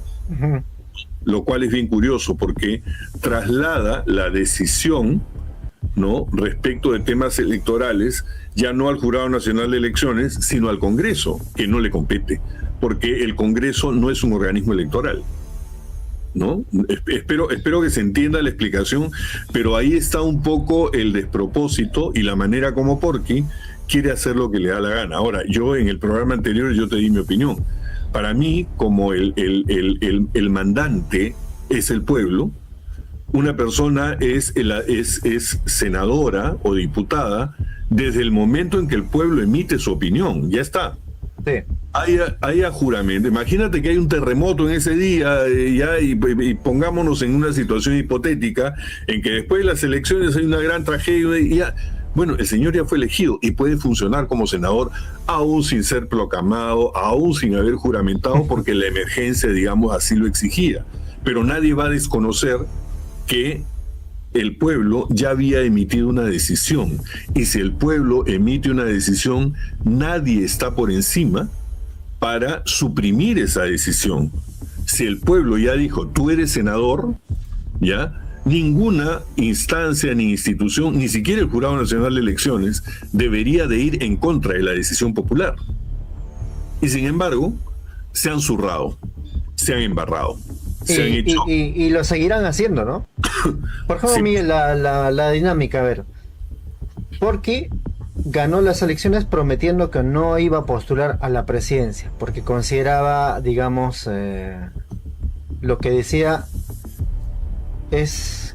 ¿Cómo decía? Su palabra vale oro, decía. Vale oro. Palabra vale oro. Cuando le dijeron, pero Keiko también prometió y que ningún Fujimori estaría en el 2021, igual, no, le dijo, no, un ratito. Eso lo habrá dicho Keiko, pero mi palabra vale oro. Yo quiero ser alcalde para terminar la alcaldía y hacer de Lima una potencia mundial. Esa fue la promesa de Porky, Esa fue la promesa. ¿no? Se acercan las elecciones presidenciales, dice, estoy evaluando. Después, por salvar a la patria, voy a postular. Y postula y gana solamente la senaduría, no gana las elecciones, ¿no?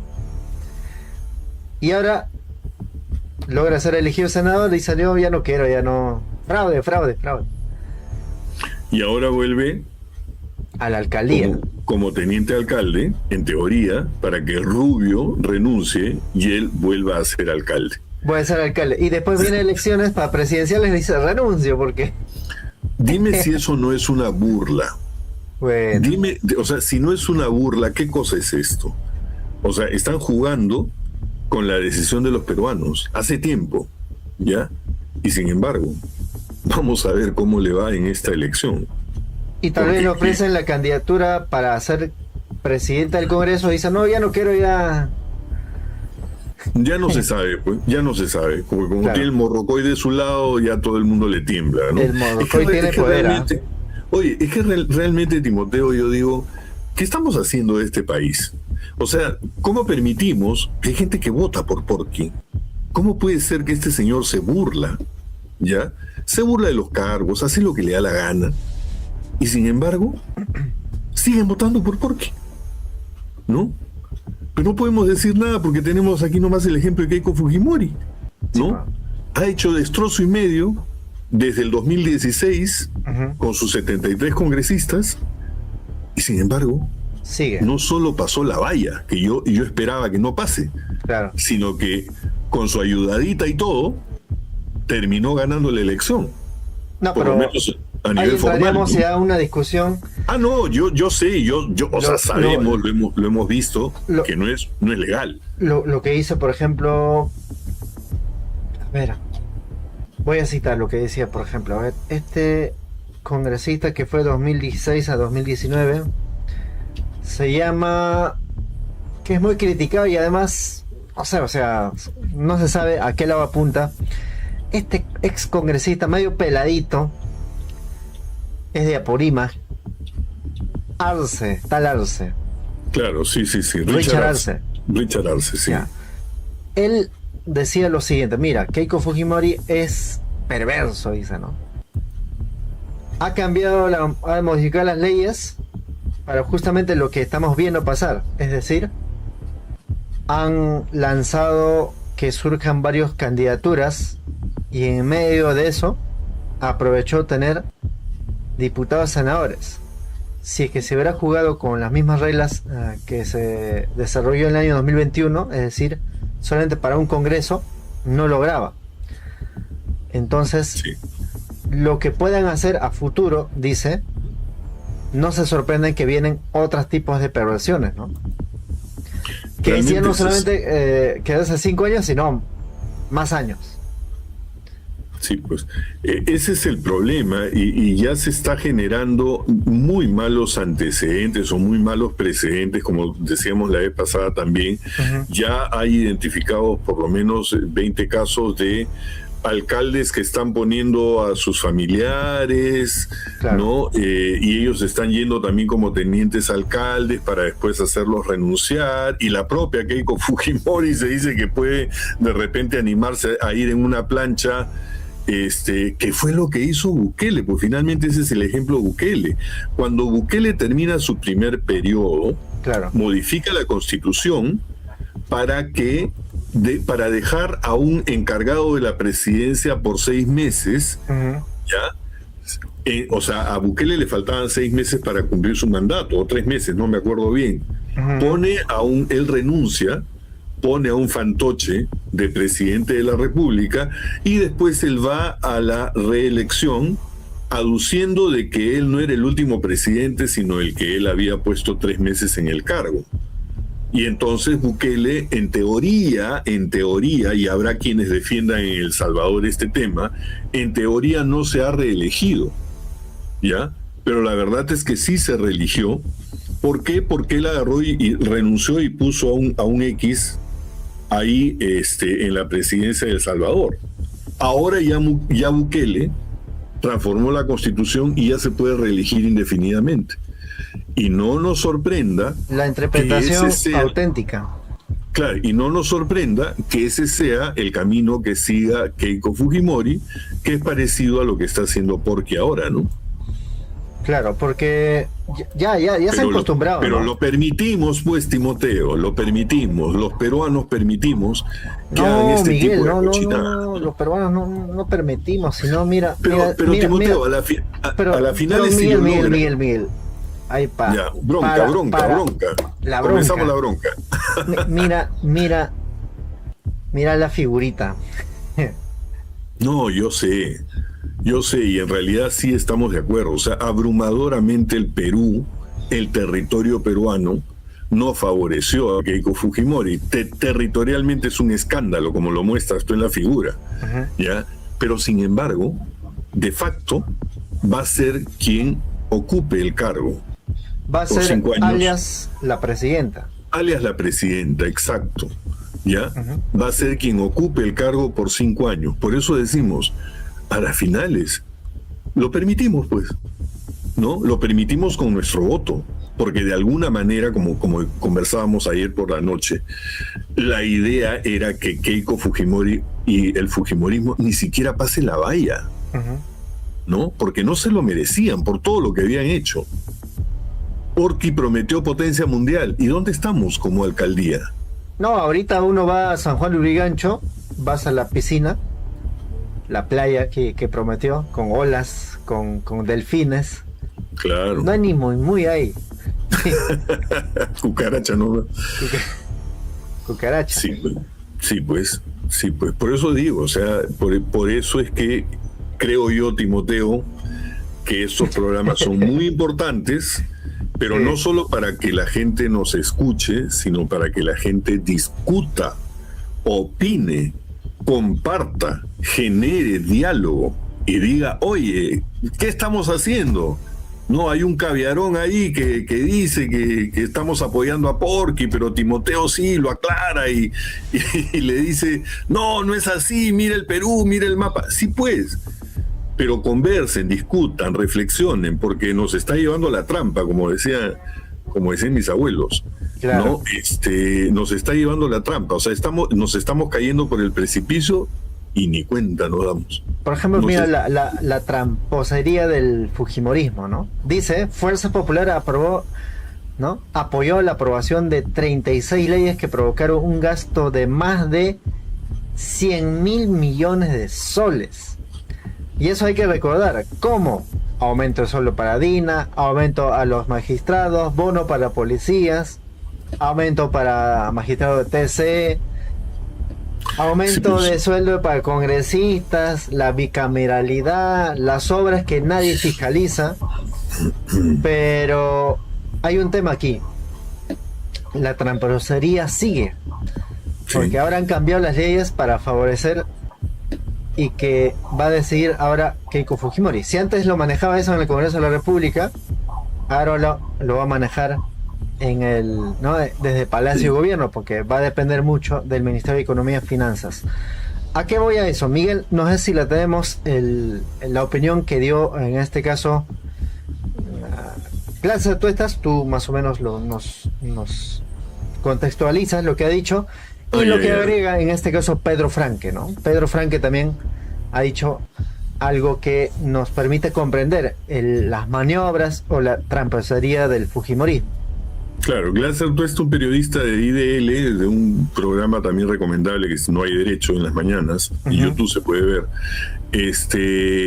Dijo lo siguiente, o sea, en realidad es curioso que el Tribunal Constitucional, después de haber violado la Constitución una vez más, que la ha violado varias veces, le dio iniciativa de gasto al Congreso, lo cual está prohibido en la Constitución. Sí. Pero resulta que Keiko Fujimori sale electa y el Tribunal Constitucional retrocede y le quita la iniciativa de gasto al Congreso, salvo que el Ministerio de Economía lo autorice.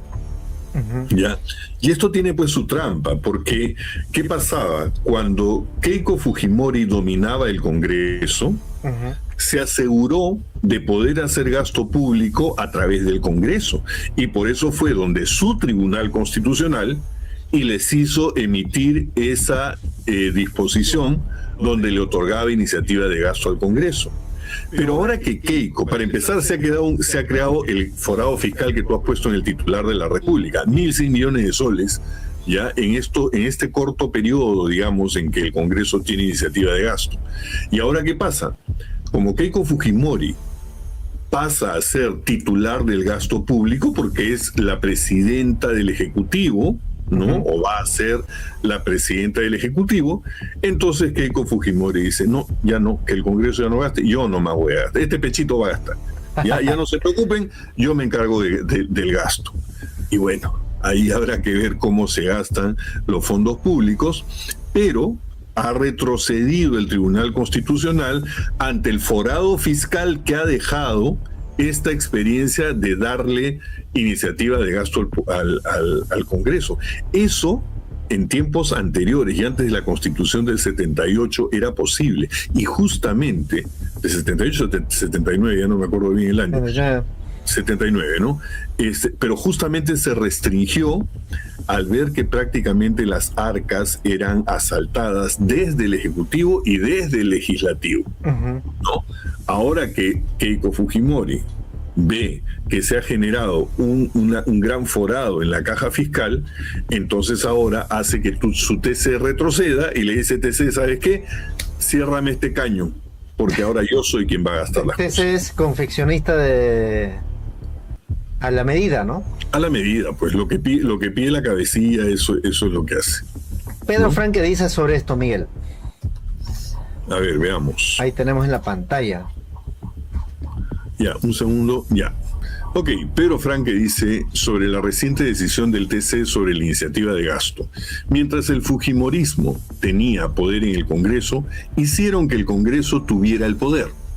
Ahora que controlan el Ejecutivo, hacen que las decisiones concentren en el Ejecutivo. Ya verán cómo salen, dice Pedro Franque, decretos de urgencia y delegaciones legislativas al Ejecutivo en lo que queda del año. La regla no es institucional, es poner el poder donde está Keiko.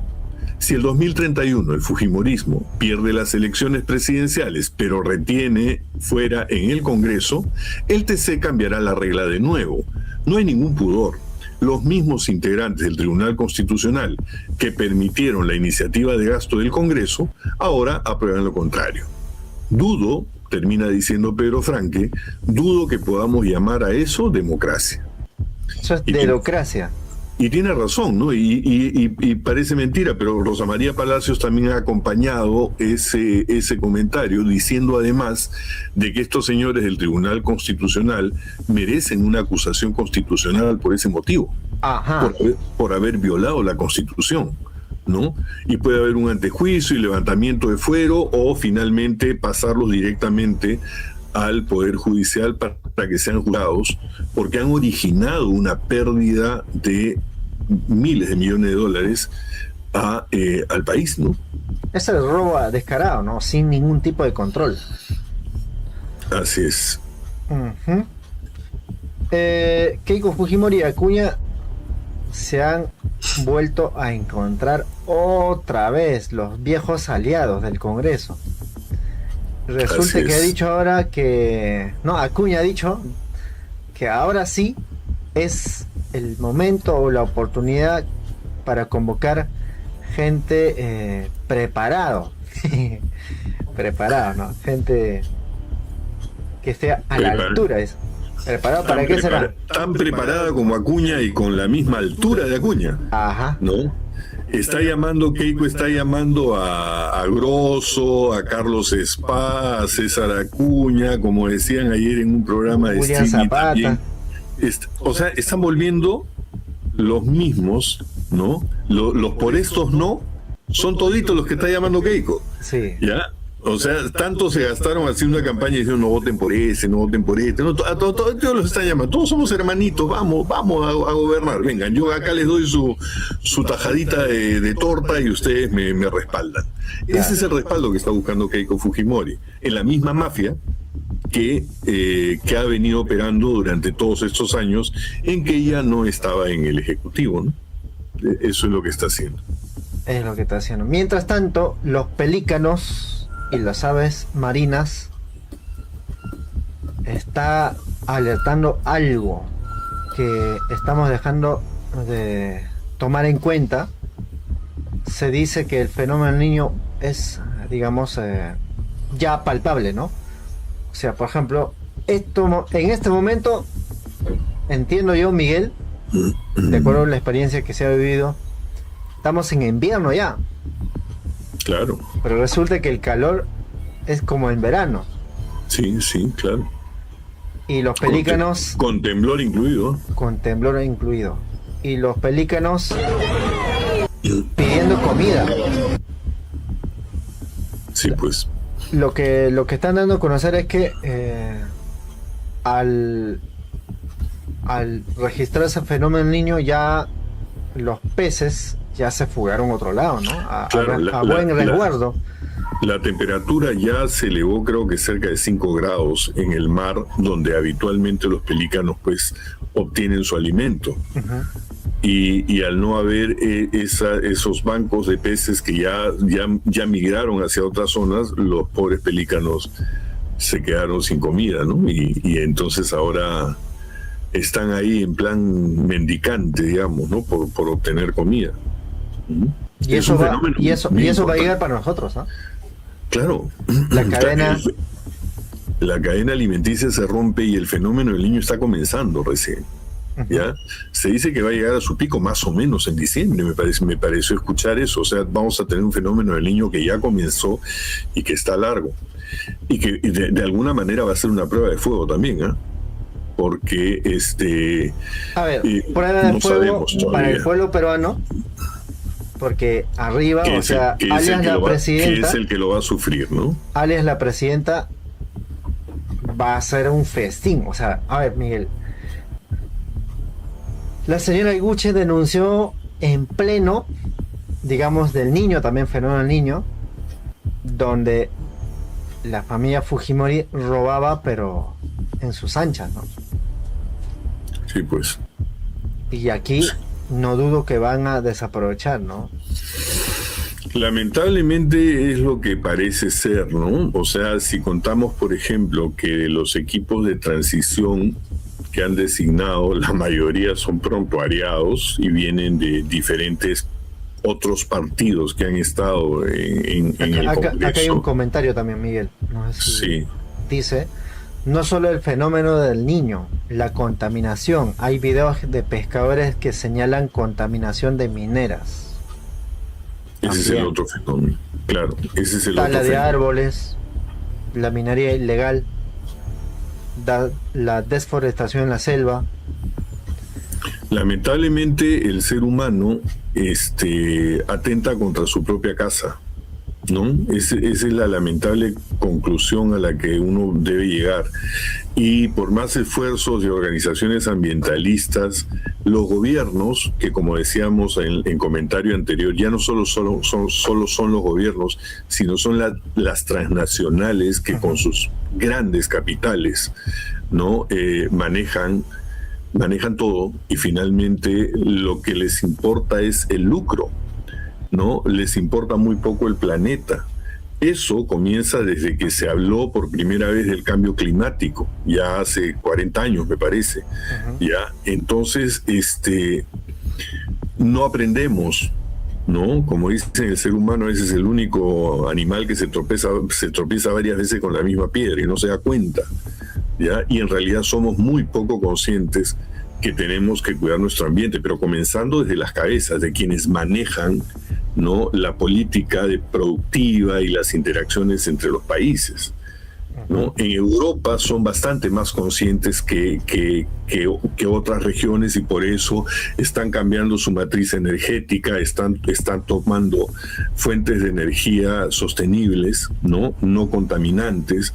La cantidad de autos eléctricos, por ejemplo, que ahora en China también se producen y es el primer productor de autos eléctricos para no contaminar, pero en Holanda, por ejemplo, creo que llega a algo así del 70-80% de la matriz energética. Entonces, la energía fósil, que es la que contamina, ¿no?, en países más desarrollados se está dejando de lado, salvo Trump, porque Trump no cree en eso. Para Trump no existe el cambio climático, ¿ya? Y todo eso respaldado en que Trump está asociado a grandes petroleras en Estados Unidos, que no quieren dejar de seguir explorando y que quieren seguir manejando el negocio de los combustibles fósiles, porque eso es lo que los ha vuelto multimillonarios, ¿no? Entonces tenemos ahí que los grandes intereses económicos se contraponen con la salud y la sostenibilidad del planeta. Este ejemplo de los pelícanos que tú ves es un llamado a la reflexión en ese sentido, ¿no? Claro. Ahora, Pedro Castillo Libertad, ¿no? Antes era Pedro Castillo Libertad, Roberto Sánchez presidente. Ayer hemos discutido como 3 horas, así que ahora ya no, chiquita nomás. Chiquita nomás. Ahí está. No, ya. El Tú ya sabes, periodista Pedro Castillo Libertad, yo eso lo suscribo al 100%.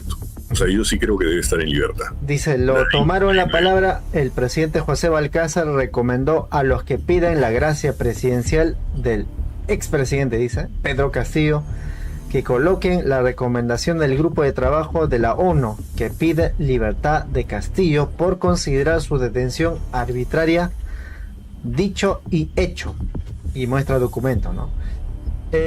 Hace poco se ha dado a conocer que el Poder Judicial ha admitido habeas corpus que ha planteado en este caso Walter Ayala. Dice, el segundo juzgado constitucional de Lima da 3 días a las procuradurías del Estado para presentar sus descargos. El pedido invoca al informe del grupo de trabajo sobre detención arbitraria de la ONU y acata 7 resoluciones distintas dictadas contra el expresidente desde diciembre de 2022. Y Balcázar ha dicho que está, ¿no?, que está en estudio, no hay nada concreto todavía, ¿no? Ya es digamos, a estas alturas, libertad de Pedro Castillo a la esquina.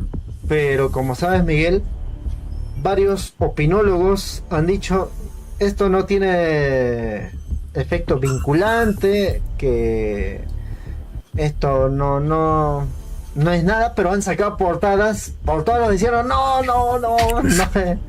es cierto. Eso no, dicen, ¿no? Claro, o sea, en realidad la campaña mediática se veía venir. Incluso comentábamos cómo está sacando digamos, el pasado del abogado de Castillo, claro, para tratar de relacionarlo con la noticia y decir la ONU está llena de comunistas, rojos, caviar, bueno, en una ignorancia, pero así monumental. Sí. ¿Ya?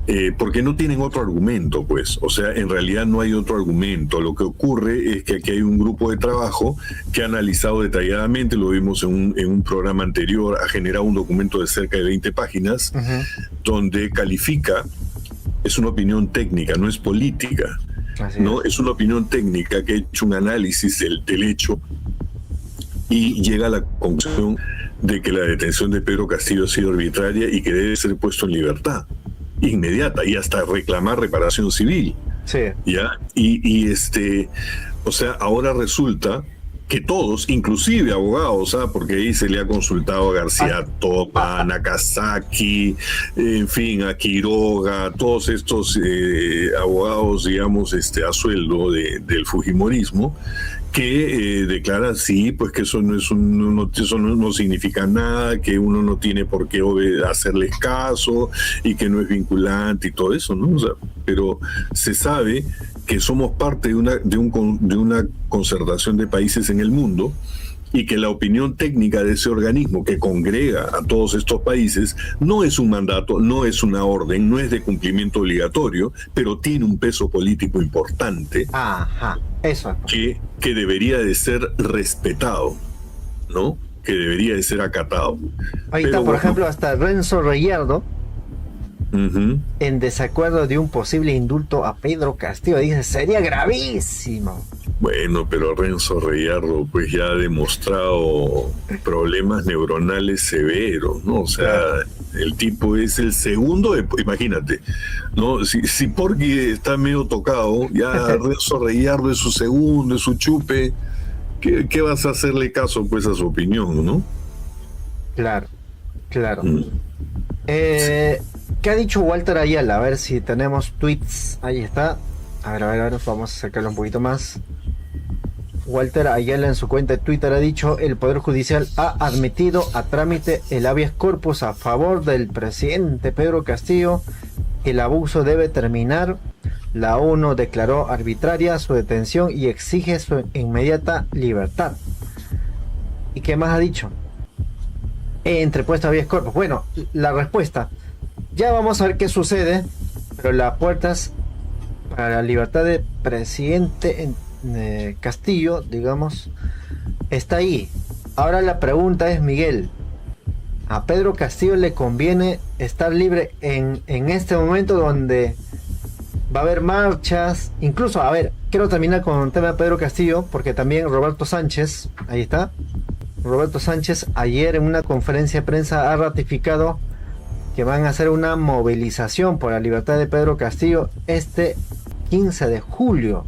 Vamos a escucharlo en todo caso lo que ha dicho Sánchez. Bueno, hace instantes ustedes han mencionado sobre esta movilización que se va a llevar a cabo este 15 de julio a partir de las 4 de la tarde. Si bien es cierto, la última movilización que fue el 27 de junio, el Ministerio del Interior les negó las garantías correspondientes por no haber presentado la solicitud dentro de la anticipación mínima de 3 días. La pregunta es, ¿ya presentaron dichas garantías al Ministerio del Interior? La segunda ocasión la presentamos con todos los plazos del mundo, como corresponde, y tampoco nos dio garantías. Es más, por no haber hecho caso, dice, a esa omisión, nos ha hecho una denuncia penal a nuestro personero, Carlos Zafra Flores. Pero nosotros actuamos en el marco de la Constitución y la ley. Y el libre tránsito es un derecho constitucional que su o no autorización no la va a limitar. Saldremos a movilizarnos como derecho constitucional, pacíficamente, porque es un derecho de los ciudadanos. De igual manera, se ha solicitado las garantías de ley que permitan pues un trabajo conjunto, como hemos demostrado nosotros que queremos hacerlo. Y en ese horizonte saldremos a esta jornada democrática el día miércoles a las 4 de la tarde. Finalmente, la última. Bueno, Miguel. Bueno, lo que dice Sánchez es cierto, pues, o sea, el derecho de la gente a establecer una marcha de protesta, a pedir la libertad de alguien que está injustamente encarcelado, son derechos inalienables, ¿no? O sea, eso no se puede criticar en absoluto, ya, para nada. El tema, en otra reflexión que hicimos la vez pasada, es si es que Pedro Castillo es quien debe comandar la oposición y aglutinar todo un frente de lucha, si es que estuviera en libertad o aun cuando no lo esté, ¿no? Y ahí mi opinión es que el respaldo numérico a Castillo se dio en la primera vuelta, tanto en su elección en el 2021 como en la última elección de Sánchez, que fue en representación de Castillo prácticamente, a postular a la presidencia de la República, y en ambos casos se alcanzaron, creo que en el caso de Castillo, 17% de votos válidos, 14 de emitidos, y en el caso de Sánchez creo que 10% de votos emitidos y 14 o 13 de válidos. Uh-huh. Entonces, yo creo que la lucha popular debe mirar, sin excluir a Pedro Castillo como figura, pero debe mirar más allá. Debe abrir fronteras para congregar a un mayor número de gente, que la vamos a necesitar en todo para construir un proyecto. Para construir un proyecto alternativo a lo que hemos venido sufriendo desde el 2016 hasta acá, y vamos a comenzar a sufrir sin duda, ¿no?, a partir de 28 de julio del 2026. Entonces, mi visión es que hay que abrir fronteras, hay que ser convocantes. La libertad de Pedro Castillo, en mi opinión, no es nada discutible, porque es algo que ya inclusive ha tenido el respaldo de un organismo técnico de la ONU, por si alguien tenía dudas, ya, pero eso no está en discusión, ¿no? La idea mía es que hay que trascender inclusive a ese hecho. Es decir, para comprender mejor, Miguel, lo que señalas, de acuerdo como dice Jorge Plejanov, ¿no?, el papel del individuo en la historia. ¿Qué es lo que corresponde a Pedro Castillo exactamente? Bueno, eso es bien difícil de decirlo. O sea, cada uno tendrá su opinión, pero finalmente el que decidirá qué hace. No, pero de acuerdo al contexto que vivimos. Pedro Castillo.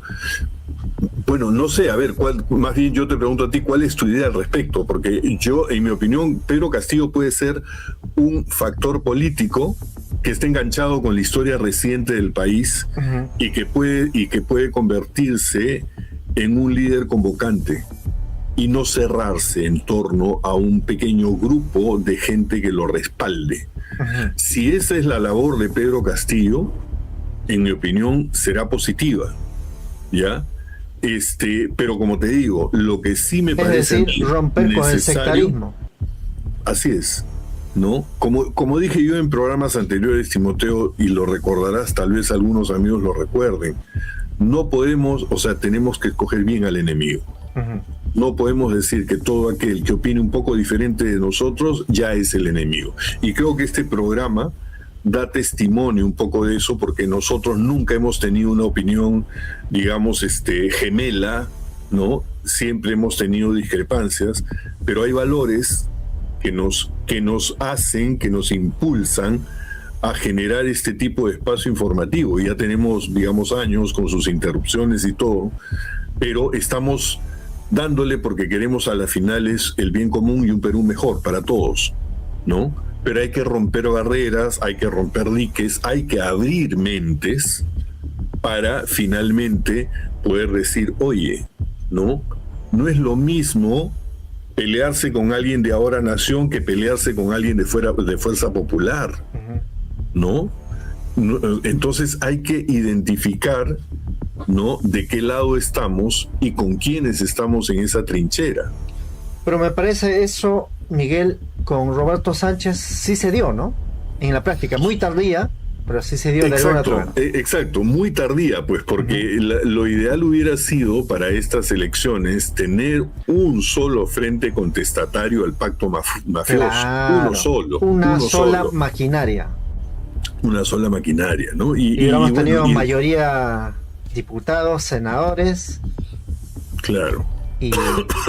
Mira, eso hubiera generado un cambio drástico, radical, en el devenir, en el futuro del país. Si se hubiera logrado una sola candidatura, ¿no?, hubiera habido un cambio drástico, porque, como tú dices, la representación congresal hubiera permitido, para empezar, de saque, derogar las leyes pro crimen, restablecer el equilibrio de poderes entre los poderes del Estado, ¿no? Reformar, digamos, condiciones para la elección de las nuevas autoridades, sobre todo en el sistema de justicia. En fin, potenciar a un sistema de justicia que tiene pendientes a tantos y tantos fascinerosos, ladrones, delincuentes que han estado cometiendo delito en estos tiempos. O sea, hubiera habido un cambio radical si nos hubiéramos puesto de acuerdo para las elecciones del 2026, claro. Pero no se logró. No se logró. Ahora, lo importante... No se logró, y tampoco me parece que en la práctica elecciones distritales y regionales tampoco se va a dar, ¿no? Aparentemente no. ¿No? Por eso es que lo importante es aprender de la experiencia, ¿ya? O sea, hay que poner énfasis en el diálogo con aquellos que sabemos que no son delincuentes, ¿no? Porque yo, la verdad, no me sentaría a conversar asuntos de política o de Estado con un fujimorista, tampoco con un aprista, tampoco con alguien de Alianza para el Progreso, ¿ya? Yo me pondría exactamente en la vereda opuesta.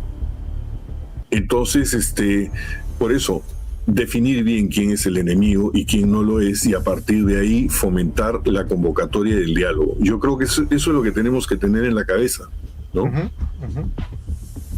Bien, Miguel, llegamos a la parte final.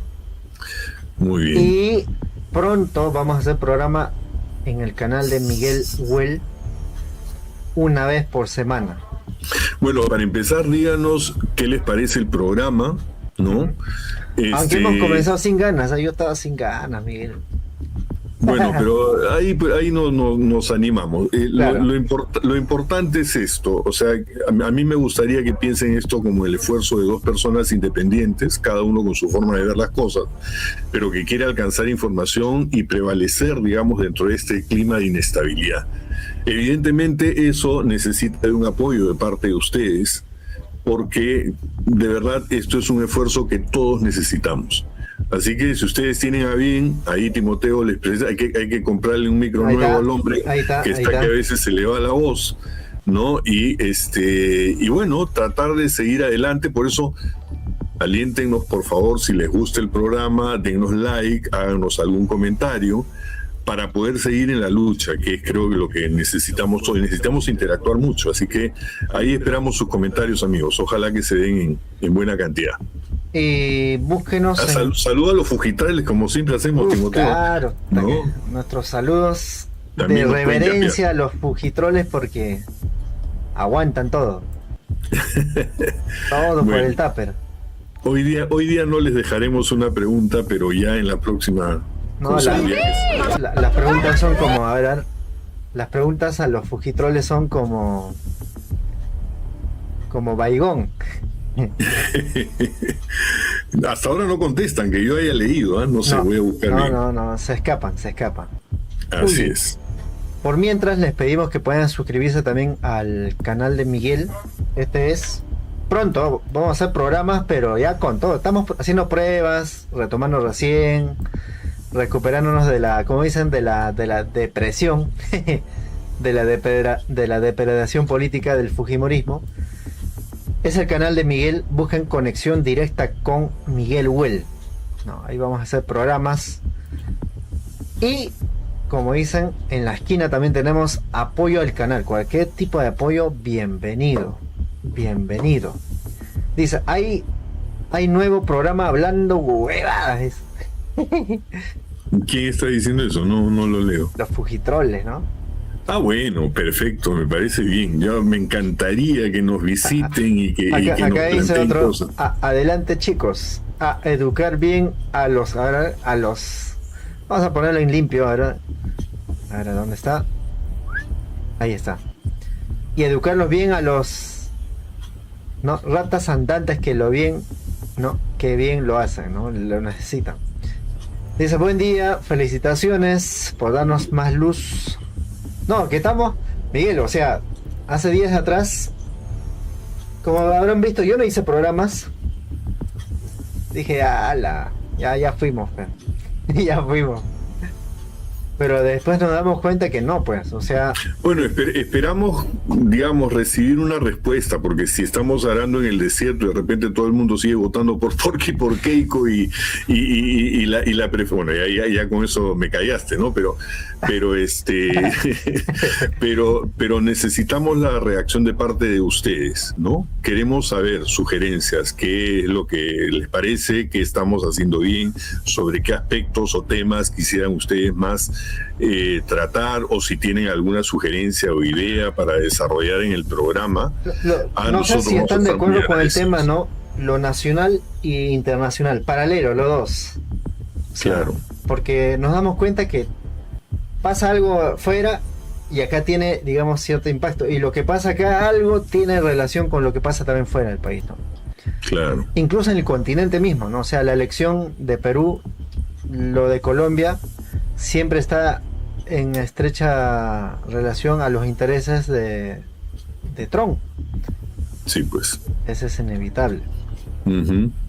Dice, excelente Sí. programa, gracias por informar al pueblo de a pie, sigan adelante con su programa. Sí, vamos a mejorar enormemente, para lo cual, dice, me encanta el programa.